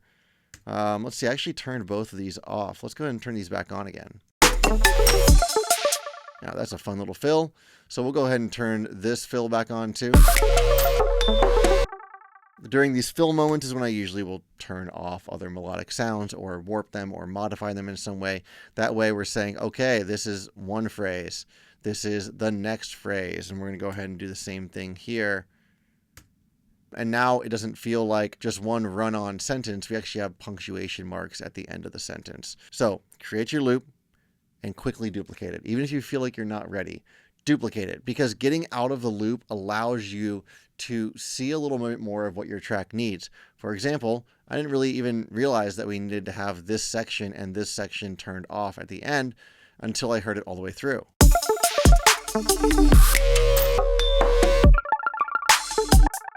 I know this sounds goofy, it's just demonstrating some ideas. You get the idea though. Now, when I'm adding variations, I like to keep in mind the 3 components of a variation. This is what I usually will teach all my students. The 3 components of a variation are pitch, rhythm, and timbre. Okay? So pitch is obviously like what notes we're playing. The variation I did here was a pitch variation. I took everything up 1 octave. Then we have rhythm. That's pretty easy to understand. A rhythmic variation would be if I were to come in here and, I don't know, turn a few of these off, or maybe like move some around, something like that. So now we get a variation that's like this. Okay, we're still in the realm of a good variation, right? We've only switched the pitch. We've only switched the rhythm. Well, what happens if I switch the timbre as well? So the timbre is the tone of the sound. That's going to be like how much filtering you're using, how bright, how dark it is. If I come in here and just completely alter the sound from a rhythmic, pitch, and timbre perspective, now it's not really a variation anymore. It's a totally different sound.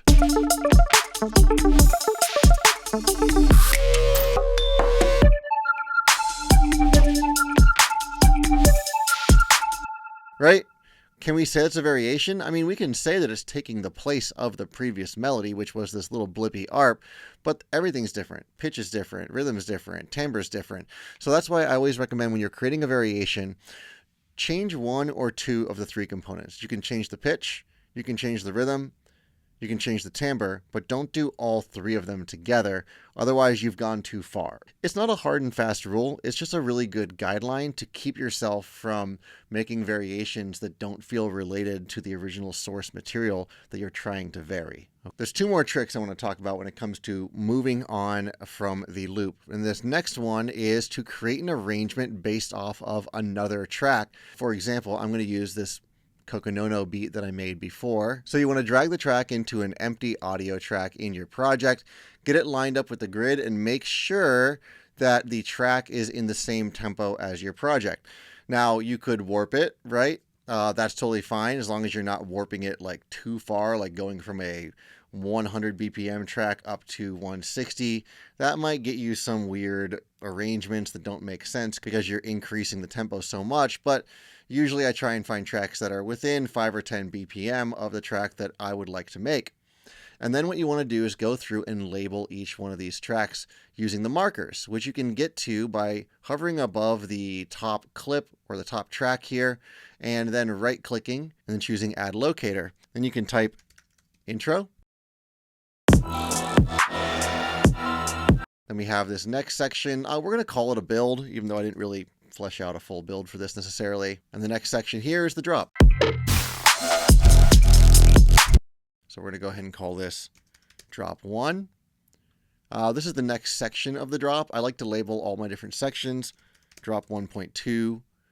You can call these whatever you want. You can call them apple, peach, banana.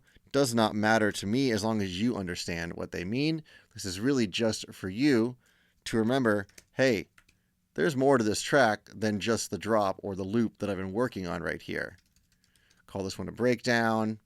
And then we got another, build, drop 2, and then outro at the end here. All right. And once you've done that, you can go ahead and delete that track and look at what you've got.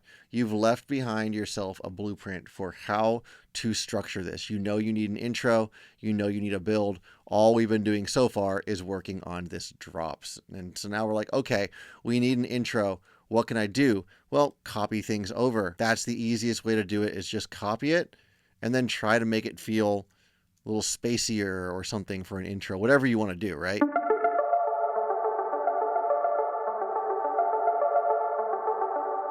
All right, we need a build, so let's go ahead and add a build clap. Actually, I already got one. I got like a hi-hat here and another clap. What else do builds need? They need risers. So we're just going to go ahead and find a sweep. Actually, we're going to use this massive sweep that I have. We're going to pull in one of these clips. We're going to do a massive 8-bar riser.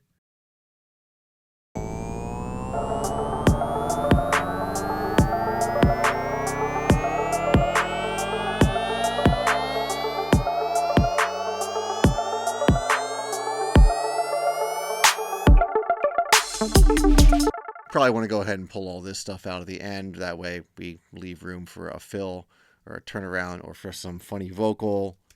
Let's just search for, hey. Hey. And there we go. We're going to go drop this little chant in here.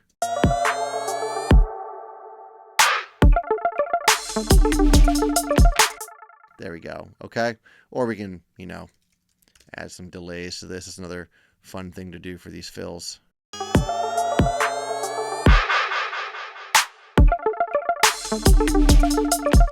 So just being able to see the top of your screen saying intro, build, drop, breakdown, bridge, chorus, verse is going to be a constant reminder that you need to move on from where you are at. Now, the last tip that I'll give you is to use one of these, a timer of some sort. I've got one where you can just kind of rotate it to the side and it'll start a countdown for you like that. I like to set timers for myself saying, okay, I have 10, 15, 20 minutes to work on this one section. After this, I need to move on to the next section. Or after this, I need to decide what I'm going to use in my intro and start working on my intro. Then I'll set my timer again and say, hey, you have 10 minutes to work on this intro section before you have to move on to the build. Timer's up, I move on to the build. Even if I'm not done with what I'm working on with the intro, you can leave it. You can still come back to it later. Leave the ideas, get your build going, right? If you start to put the pieces together, then understanding what it's going to take to make these things flow is going to be that much easier. You'll be able to say, okay, my intro is really quiet. My build all of a sudden jumps up in volume. So maybe I should make the intro sort of grow to meet the level of the build and then allow the build to grow from there into the drop. Or maybe you listen to it and say, okay, well, my intro feels really empty compared to what all comes into the build section. So later when your timers are done, when you're just working on the track as a whole, you can go back in there and add in some more material, some more sounds that fill that out a little bit more. Those are my main tips for how to turn a loop into a full track. It's a lot of duplication, it's a lot of variation, and timers and reminders, right? It's so easy to get lost and spend 3 hours working on just one little section. You're like, man, I didn't write a song today. Like, no, but you could have if you had simply moved on. Right? Moved on from the loop. Let's move on to some mixing workflow hacks. I'm not going to actually teach you how to mix. This is how to set yourself up to properly mix. Mixing is a whole other topic, but setting yourself up for success is the first step. And that's what we're going to talk about here. What kind of devices to use, how to set up your references in a way that makes the most sense, and a few other little pieces that will allow you to hear the different chunks of your music, and a few other little tips and tricks like that. Let's just start out with references. So first of all, if you're not using references to mix, then I feel sorry for you, and you should definitely start using references to mix. That is one of the best ways for you to understand immediately what is wrong with your track. Picking references can be hard. I understand that. I definitely have coached a lot of students through the skill of being able to pick a reference that matches the track, especially if you're working in a style that's a little bit more genreless. You can be like, what on earth is the right track for this? I used to write stuff that was a little bit more like I couldn't tell what genre it was, and I always found picking a reference to be really difficult for those. When it comes to situations like that, the best advice I can give you is to just find the best possible reference that you think sounds good. I'm not thinking about like, oh, that one bass sound is good, or, oh, I like how the vocals mixed here. No, I'm thinking about a mix reference in terms of the entire mix, right? Like this whole track sounds good. I want my whole track to sound good like this one. And that's what I'm thinking about when I am picking my mix references.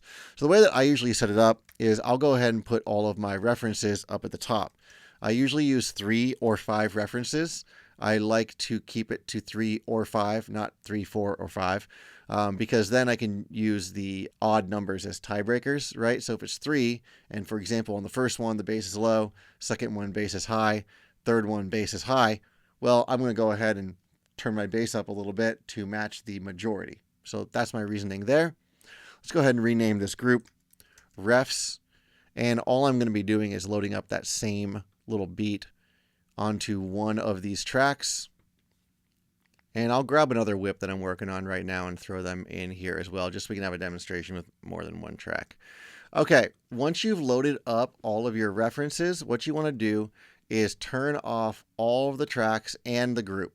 All right, this is very important. Let's pretend like we have another track in here. I'm just going to go ahead and grab one more of my tunes and throw it in. All right, here we go. I just found this another whip, and I'm going to try and line this up with there we go, Try and line it up drop to drop, close as you can. I'm usually going to be measuring drops when I'm dealing with this. So now we should only hear this one called Testy. We do not hear the other two tracks because I've turned these tracks and the group off. What we want to do is on your master bus. So after any master bus processing, like limiters, compressors, saturators, whatever you use down there, you want to put anything with a sidechain input. I typically use glue compressors for this, but you want to put it in front of all of your analysis tools. And I'll go through these as well. That way you can see what I use. It is a part of the workflow. So glue compressor. For this, I'm going to turn off soft clipping. I'm going to turn the dry wet down because I don't want to compress it all. What I'm doing is using the sidechain input. So I open up my sidechain input. I set the external to refs, the main group. You don't want to set it to the individual tracks. Obviously, you can only do one at a time anyway. Kind of goes against the point of using more than one reference. You want to set it to your main group. And the last step is to turn on the headphone icon. This little headphone icon means that when glue compressor is active, we're hearing what's coming through the source. We're not hearing the audio coming into the compressor, which means that my track gets turned off and we immediately switch over to hearing the audio up here. Right now, we're not going to hear anything. So if I go ahead and turn it on, I'm just going to cut the audio. Because we have to choose which one of these we want to turn on. Let's go ahead and just turn on this Slappin' Dex tune. And we're going to get an immediate switch A-B between these two songs.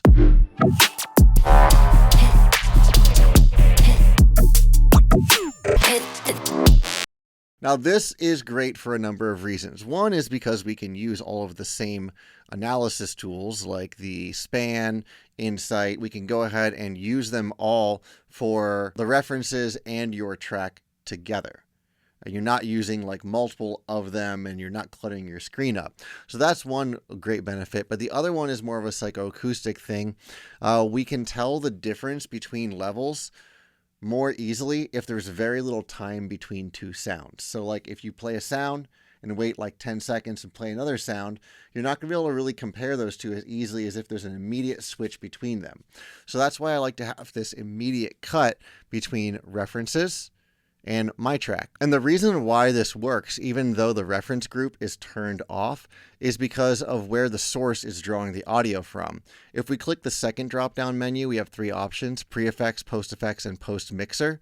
If it was post-mixer, well, this is the mixer right here. So we're not going to hear anything, which is why we want it set to post-effects, because that really reads as post-effects, but pre-mixer. And if you have your mixer turned off, which is this guy right here, right? We're taking the audio from references group. This is the mixer on the references group. Even though this is turned off, the audio is still running to this group. We just can't hear it.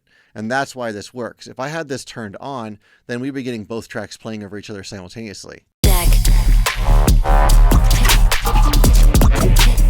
And it's a complete mess. So we have to have the references turned off.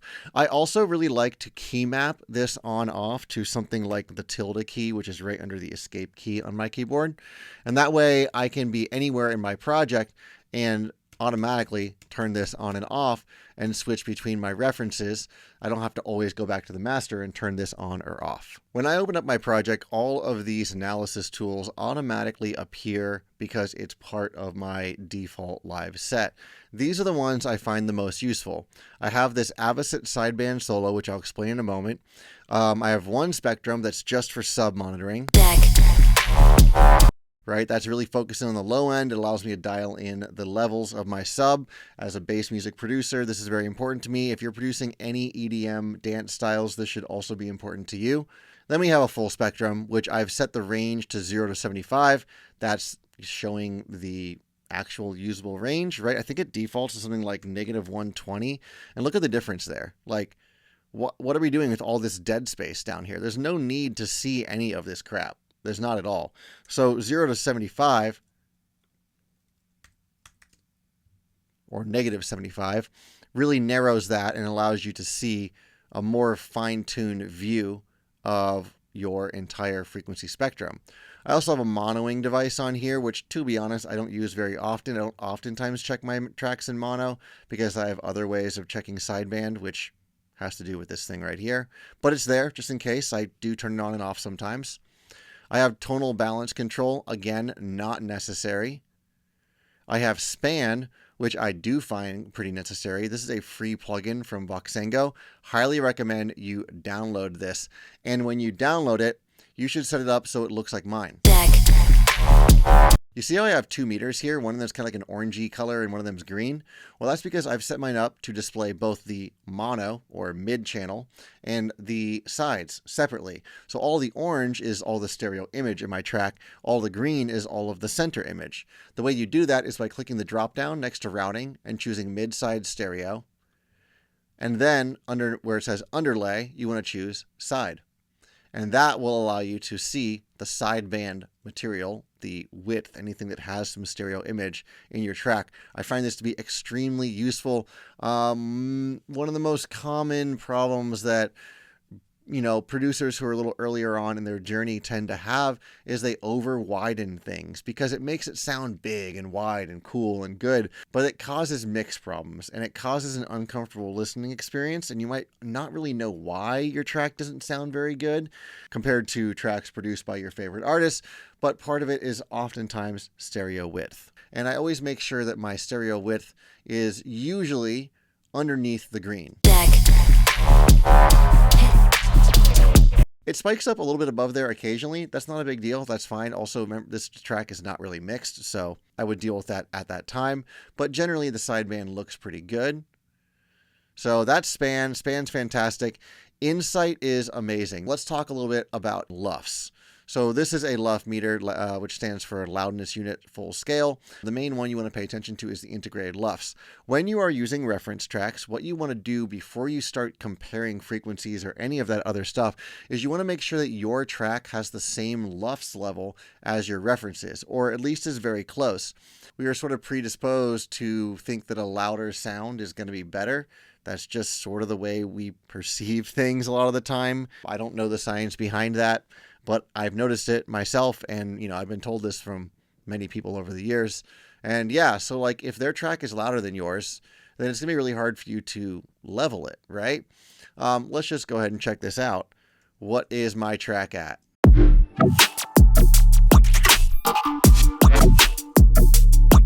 Mine's at around -8 LUFS, pretty quiet. Again, an unmixed track.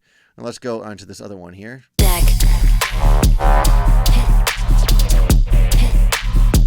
So this one's at about -7.7. It's actually close enough that I don't think I would change it. But again, I'm aiming for -6 LUFS on both of these, I think, at the end of the day, once I mix it. Let's go ahead and check the other reference and see where this version 1 beats at.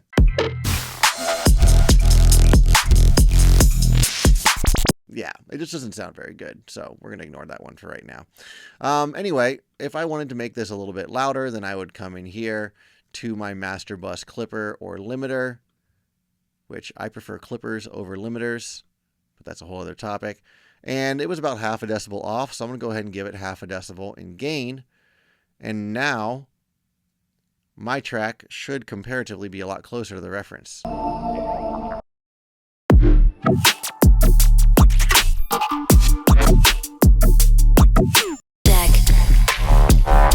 And it is. There we go. It's as easy as that. So now I've got these to the same LUF. I can trust my ears that any comparisons I make between frequency levels that are specific, like the loudness of the snares, the loudness of the hi-hats, anything like that, those are a little bit more true because the LUFs are similar, right?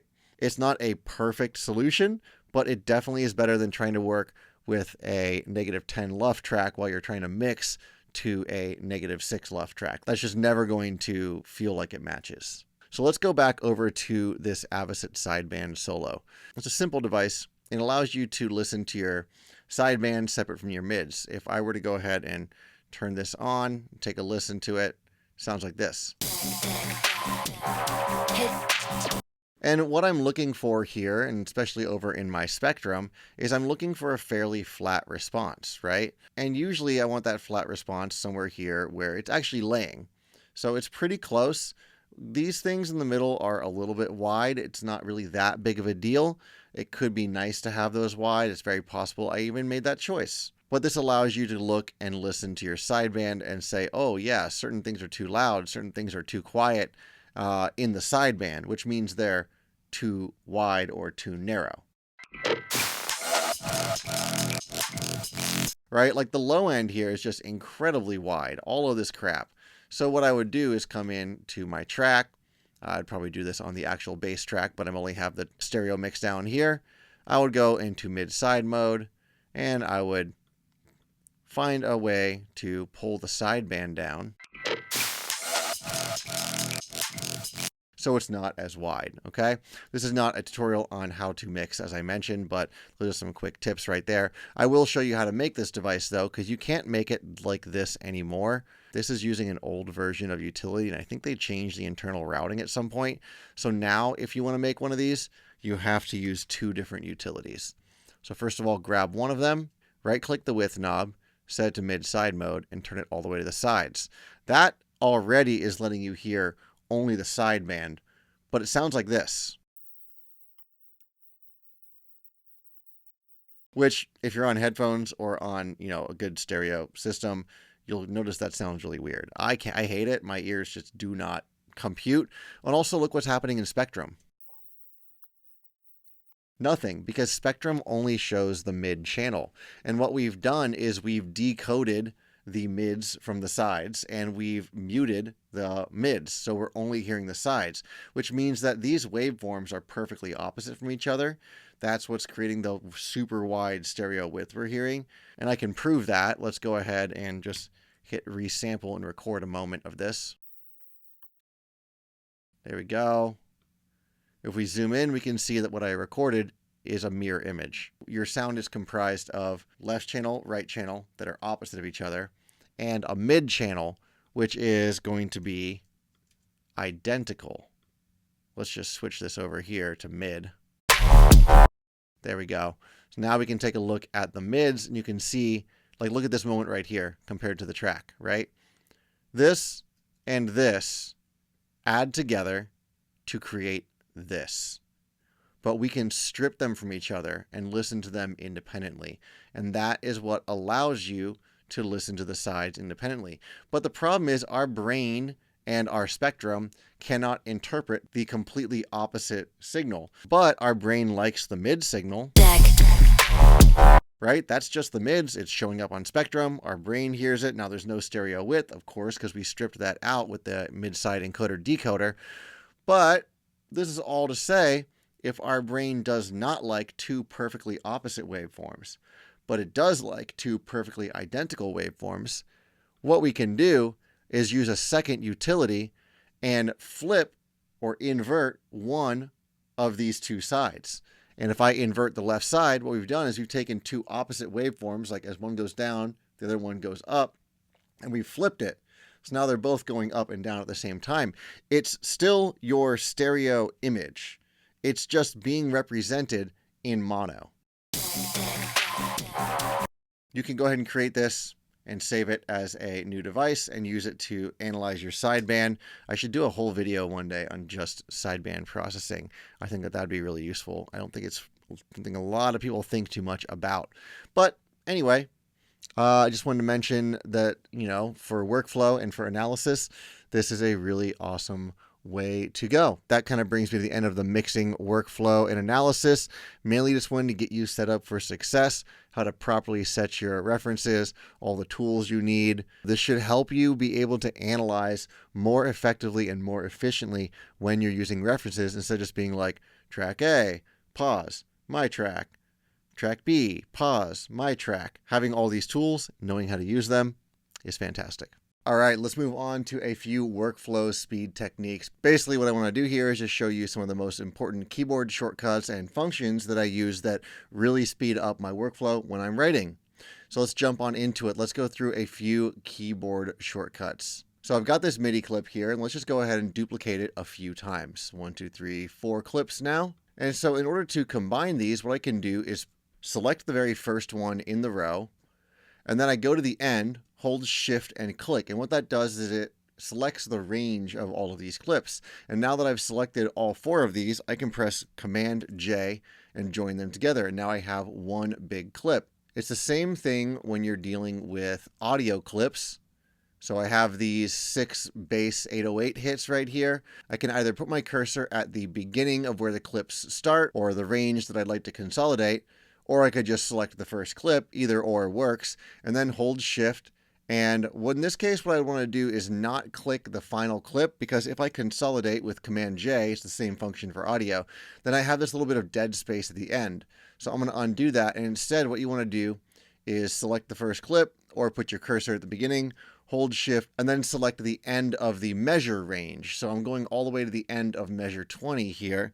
Now I can do Command J, consolidate them, and now I have a nice even 4-bar clip. So when I duplicate it over like that, we don't wind up with the audio becoming offset from the grid because it was not consolidated properly. Now that we've consolidated this, let's say we don't want it to be consolidated anymore. We want to cut this up into different segments. Well, the shortcut for that is Command and E. So you put your cursor wherever you want to split the clip and press Command E. Now you can, of course, right click and choose split from the menu here, but I'm trying to get you to use these shortcuts because it's much faster than going through the menu for all these functions. You can also split multiple channels of clips simultaneously. If I put my cursor here and just click and drag down so that the cursor is spanning both of the clips on this track, I can press Command E and it cuts both of them right there wherever I have my cursor. Another great shortcut is Command 1, 2, 3, and 4, and these all have functions for the grid. If I press Command 1, it makes my grid smaller. If I press Command 2, it makes my grid bigger. If I press Command 3, it turns my grid into triplets. So as opposed to it being in duple mode, which is 1, 2, 3, 4 quarter notes per bar, going to Command 3 means we have 1, 2, 3, 4, 5, 6 notes per bar.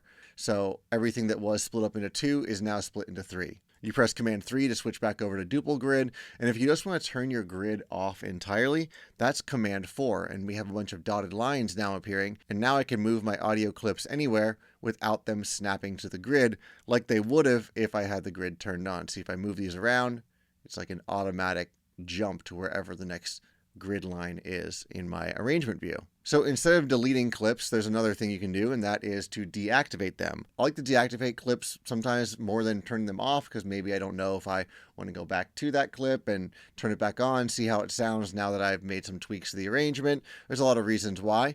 All you have to do for this is press 0. There's no command, shift, or anything like that. It's just the 0 key, and you can go ahead and turn off entire clips, or you can highlight segments of a clip and press 0 and it turns off just that small section of it.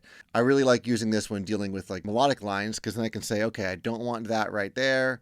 I do not want that one right there, or that one, or those two, I guess. It makes it a little bit easier than having to go into the MIDI roll every single time to turn notes on and off. And then once you've made your decisions, you can go ahead and reconsolidate the clip with Command J again, and it essentially just erases those notes. You can also turn notes on and off too. So if I come down here and press 0, I'm deactivating my notes that are on my MIDI roll. I believe I mentioned this earlier in the video, but the way that you reverse audio is, well, you can first of all just click an entire clip and press R, and that's going to reverse the entire selected clip. But the same way as you can just turn off or deactivate a chunk of it, you can go ahead and do that here too. Highlight the last 808 in this phrase, hit R, and just that one 808 is now reversed. I'm going to go ahead and undo that, and I'm going to delete all of these extra notes, all of these extra basses, so we're just looking at this one right here. And let's talk about duplicating. If you press Command D, that's going to just duplicate the clip over, but sometimes you have clips that aren't perfectly lined up with your grid. Pretty often, actually, especially if you're not warping the audio. So what happens if you Command D that? Well, you can see how it's getting offset from the grid. What you can actually do is hold Option and drag, and that's going to duplicate that entire clip, or like anything else, a little chunk of it, and you can just move it over like that. This allows you to also move between tracks. So let's say I want to move this one up here and, make some changes to it or something like that, right? And now I can go ahead and duplicate that one over here, duplicate that right there, just simply by holding Option, clicking, and dragging. Now let's just say I would like to duplicate this over to here. And then I want to duplicate it again over to the end of the next bar. Well, I don't have to just press Command D and drag it over. That gets a little annoying, especially if you have a finer grid and you're trying to get it lined up. It can get irritating. So what you can do is actually select the clip that you'd like to duplicate. Hold Shift and click in your timeline where you want the next one to be duplicated to. It's going to duplicate this entire range of time for you, and that's going to place your clip exactly where you want it to be. So once again, I'm going to go ahead and hold Shift and click here to extend the area that I have selected. Press Command D, and that's duplicating the audio file directly over to the spot that my selection ends.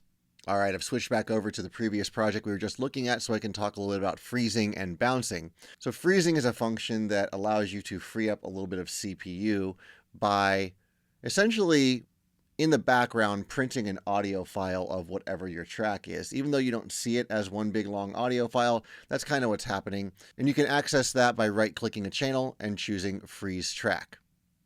And it will go ahead and freeze that whole track. Once it's frozen, it'll show up as blue, highlighted like that, and it allows you to still use the mixer functions, but it doesn't allow you to change any of the devices, or if you're using a synth, you can't open the synth and keep using it. It does still allow you to move clips around even though they're frozen. Let's undo that. And I actually have a custom shortcut set up to freeze tracks. It's one of those functions that I do very frequently. So when I have a track selected, if I press Command, Shift, and D, that will automatically freeze the track for me. So I don't know how you do this on a PC. I'm sure it's possible, but I'll show you how I set up this custom shortcut on Mac. And if you have a function you see yourself using over and over again, and there's no shortcut for it that Live automatically comes with, you can go ahead and make your own. So in the system settings, what you want to do is scroll down to Keyboard and click where it says Keyboard Shortcuts. And then you can go down to App Shortcuts, and yours won't say Ableton Live 12 there. Mine says that because I clicked plus. I chose the application, Ableton Live 12, wherever that is. I don't really see it showing up right now. It's probably one of these, but I have no idea why it's not showing up. And then I went and typed in the exact menu title that said Freeze Track or Freeze Tracks, and I added my keyboard shortcut there. We can see now that I typed in Freeze Tracks and Freeze Track, and I've assigned them to both to the same shortcut. This flattened tracks no longer works anymore with a new update. That's okay. That's what bouncing does. I'll talk about bouncing in just a moment. But yeah, the reason why I decided to say Freeze Tracks and Freeze Track is because sometimes I'm selecting more than one channel. Like if I were to select just one, it says Freeze Track in the menu. But if I select two, it says Freeze Tracks. And I wanted to make sure that no matter how many tracks I had selected, the same shortcut would work for that function. Let's come down to this riser that I made earlier, and I'm going to show you how to bounce audio. This is one of the new features in Live 12 or 12.4. I forget exactly when it showed up, but all you have to do to bounce audio to a new track is to select whatever part of the audio you want. It doesn't have to be the whole clip, but let's just go ahead and select the whole clip and press Command and B. And now it's bounced this riser sound to a new audio channel. I could also just bounce this track in place. This is essentially a freezing and flattening function. So before you would freeze a track and then you could flatten it to an audio file, but Live has since replaced that with the bounce track in place. What that does is it completely gets rid of the original MIDI, which is why I prefer to just use bounce rather than bounce track in place, because when I press Command B, it retains the previous MIDI in case I want to go back to it and use it. There's also an option to bounce groups now, and it's important to note when you're bouncing a group that it does not save the original group you bounced. It's going to bounce the group in place, and that's what in place always means. It means replace whatever is there with whatever you're bouncing. So you can go ahead and bounce group in place. And there we go. I went and bounced all of this to a single audio track. Now I forgot that all of the other audio was also inside the drums group because I was just working very messily, but we can see that this is everything that was in my project now bounced down to a single file. I find this really useful when dealing with things like snares and cymbals or hi-hats, right? I can just go ahead and bounce my entire snare group down, which sometimes I'm using like, 3, 4, 5, 6 layers for snares, and it can get a little bit overwhelming and difficult to deal with. So that's a good time to use this bounce group in place function. And there we have it. We've bounced all of my snares. And sometimes it's also annoying to have to deal with all these little audio clips. No worries. You can just grab one of them and drag it out like that. And it just shows up with everything that was there all in one nice big clean audio clip. Let's talk about some cool automation shortcuts we can use. So I've got just a low saw bass here. Currently doing nothing, but what I want to do is add a little filter automation to it. So I could hit A to enter automation mode, and I could come in here and just manually write in the automation that I want, but that gets tedious and annoying. So what you can actually do, let's just highlight all these and delete them, is highlight a section, right click, and come down to the bottom here where it says insert shape. This allows you to insert an automation shape. For example, like this sine wave I just created. And now I've got automation on this sine wave. There's a few other functions you can do here. Like if I want this to go twice as slow, then I can highlight this area. And do you notice how there's all these little points around the edge of the automation? These are automation transformation handles. This allows me to grab it and stretch it and move it any which way I want. So I can have it gently slope upwards like this. I could squish it all down, pull it all up, and move it from either direction like that. There's also an extended set of controls for these. If you hold Option, what it does is it inverts the automation. So we can flip it upside down, left to right, invert it like that. All kinds of cool things you can do with automation, transformation handles. And I definitely recommend when you're trying to create complex automations, I usually start out with just putting a few different shapes in here, like that, and then playing around with the automation handles to see what sort of weird sounds I get when I'm messing around with it like that.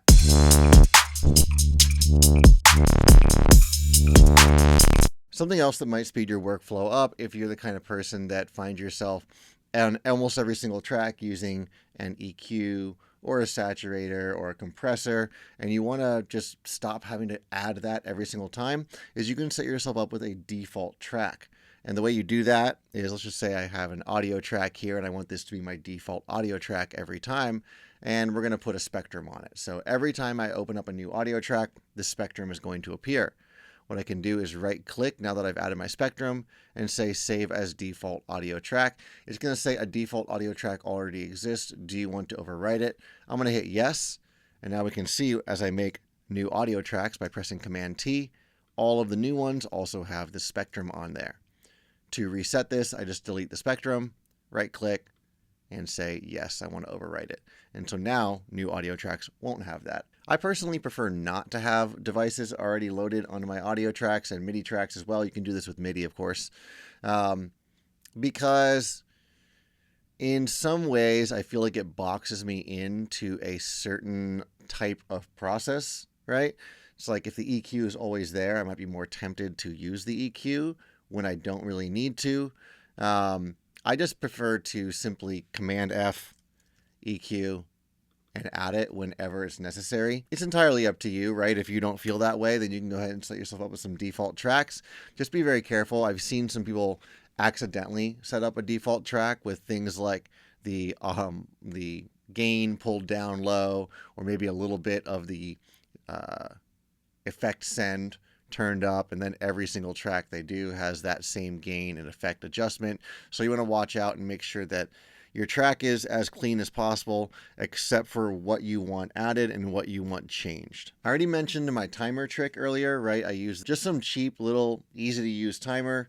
I definitely recommend you get yourself one of these because I think I may have mentioned this earlier in the video as well, but it's really easy to find yourself just getting stuck on sections, and a timer will break you out of that, right? If you say you only have 15 minutes to work on this bass sound, or you're only giving yourself 1 hour and then, an entire drop has to be finished, you have that little bit of extra pressure to move faster and not second guess yourself. And that can be extremely helpful when you're just trying to write music, right? If the goal is writing a song, then you don't want to be fiddling with a bass sound for an hour. You want to be writing that song. You can always go back and tweak the sounds later. And usually, in most situations for me, I might spend like 30, 40 minutes on a bass and then realize it's just not going to fit anyway. And that all that time was not wasted. It's never wasted time when you're producing, and definitely don't think of it like that. But all that time could have been put towards a better use, I think, fleshing the arrangement out, or just getting like a rudimentary bass sound or a rudimentary lead going. Or, if I spent like 15, 20 minutes looking for a vocal sample, I could have set a timer and said, find a sample within 5 minutes. And if you don't get it then, move on and come back later, right? So it's important to be very strict with yourself when you're using a timer. And yeah, that one's fantastic. I don't really know what brand it is or anything like that, but you can definitely find tons of these on Amazon or wherever you like to shop. And this brings us to just some general good workflow habits. And this will be pretty quick, just a few things I wanted to mention at the end of the video. The first thing is try to avoid mixing while you're producing, unless it's necessary. Now, there is always some degree of mixing necessary when you're writing. Otherwise, you'll throw a sound in and it'll just be like insanely loud. And what, are you going to work with it like that? Probably not. It's going to skew the perspective you have on your track if you try to work with sounds that are so grossly out of balance that it's affecting your ability to perceive other sounds. Or if you drag a sound in and it's just obviously too quiet, yeah, for sure, gain stage it up, right? Or pull the volume down on it, whatever. That's okay. That's not the kind of mixing I'm talking about. I'm talking about getting really particular, like, doing really precise compression, or doing, ducking between tracks, or maybe even working with like mid-side EQ or mid-side processing. All of that can be saved for the end. It's easy to get lost in a mix down while you're working. And then if you are continuing to write past that point, it's very possible that mix down would change anyway, and all of the tweaks you made and the level adjustments or whatever you did, they end up being kind of useless anyway. So I definitely recommend you wait until you are very close to being done with the track, and then you can start mixing. And I will sometimes jumpstart the mix down process a little bit earlier, before I consider the track to be done being composed, but where it's at about 90 or 95%. Like the majority of the track is there.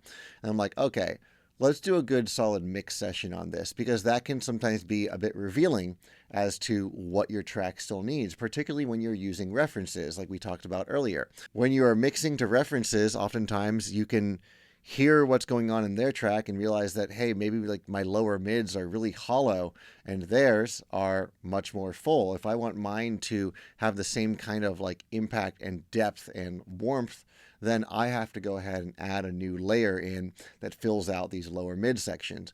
That dives a little bit back into the composition side of things. Or maybe you realize your snare is just not the right snare for the track, and you have to go back in and choose a different snare sound. I consider that to be kind of half mixing, half composition. So it's definitely like a blurry line between your writing session and your mixing. But if you can hold off on doing the heavy duty mixing to the end or near end of the project, that's going to be much better. Just focus on writing while you're writing. I also think that you should separate your sound design and composition sessions, so you're not trying to do too much sound design while you are writing. As I mentioned earlier, I love using these Mudpie techniques, or creating random generator samplers, random generator synths, things like that. I like playing around with my modular synth quite a bit. It's very fun to just get on there and not worry about what I'm going to use this for, how it's going to be used in the context of a track. Just get in there and just make sounds, right? However I want to do it. And always save these. I mentioned that earlier. I want you to keep that in mind. Always save all of these sounds. And that way you can build up over the years all of these folders and files that you can just dive back into at any time. And you can use these to create new sound design based off of that. Just being able to have a massive library of your own personal sound design that you can grab a file out of, drag it in, take a little chunk, scroll through it like we were talking about, find some cool moments out of it and say, okay, hey, is this going to work? Nope, it's not going to work, but that's fine because we have hundreds and hundreds and hundreds of hours of other audio that we can go ahead and play around with and check out. And I think that it's really gratifying to just build yourself a giant sample library like this. Which sort of leads into my last tip, and that is that you should utilize previously made sound design and tracks. Of course, we already talked about that, how you can just grab the drum files or the basses or single tracks out of previous projects that are never going to see the light of day. That way, you're not wasting that, and you can use it and get you a good, quick jump start on a new project. Do the same thing with all the audio files that you save, right? Keep in mind that you've got all this stuff here and use it. All right, so that wraps up this video. Hopefully this helps your workflow. Hopefully this gives you a lot of good ideas and techniques. Kind of went all over the place in this one, from sound designs, just general management of your project, everything in between. So yeah, I hope you got a lot out of this video. And if you did, be sure to like and subscribe for future tutorials. See you next time.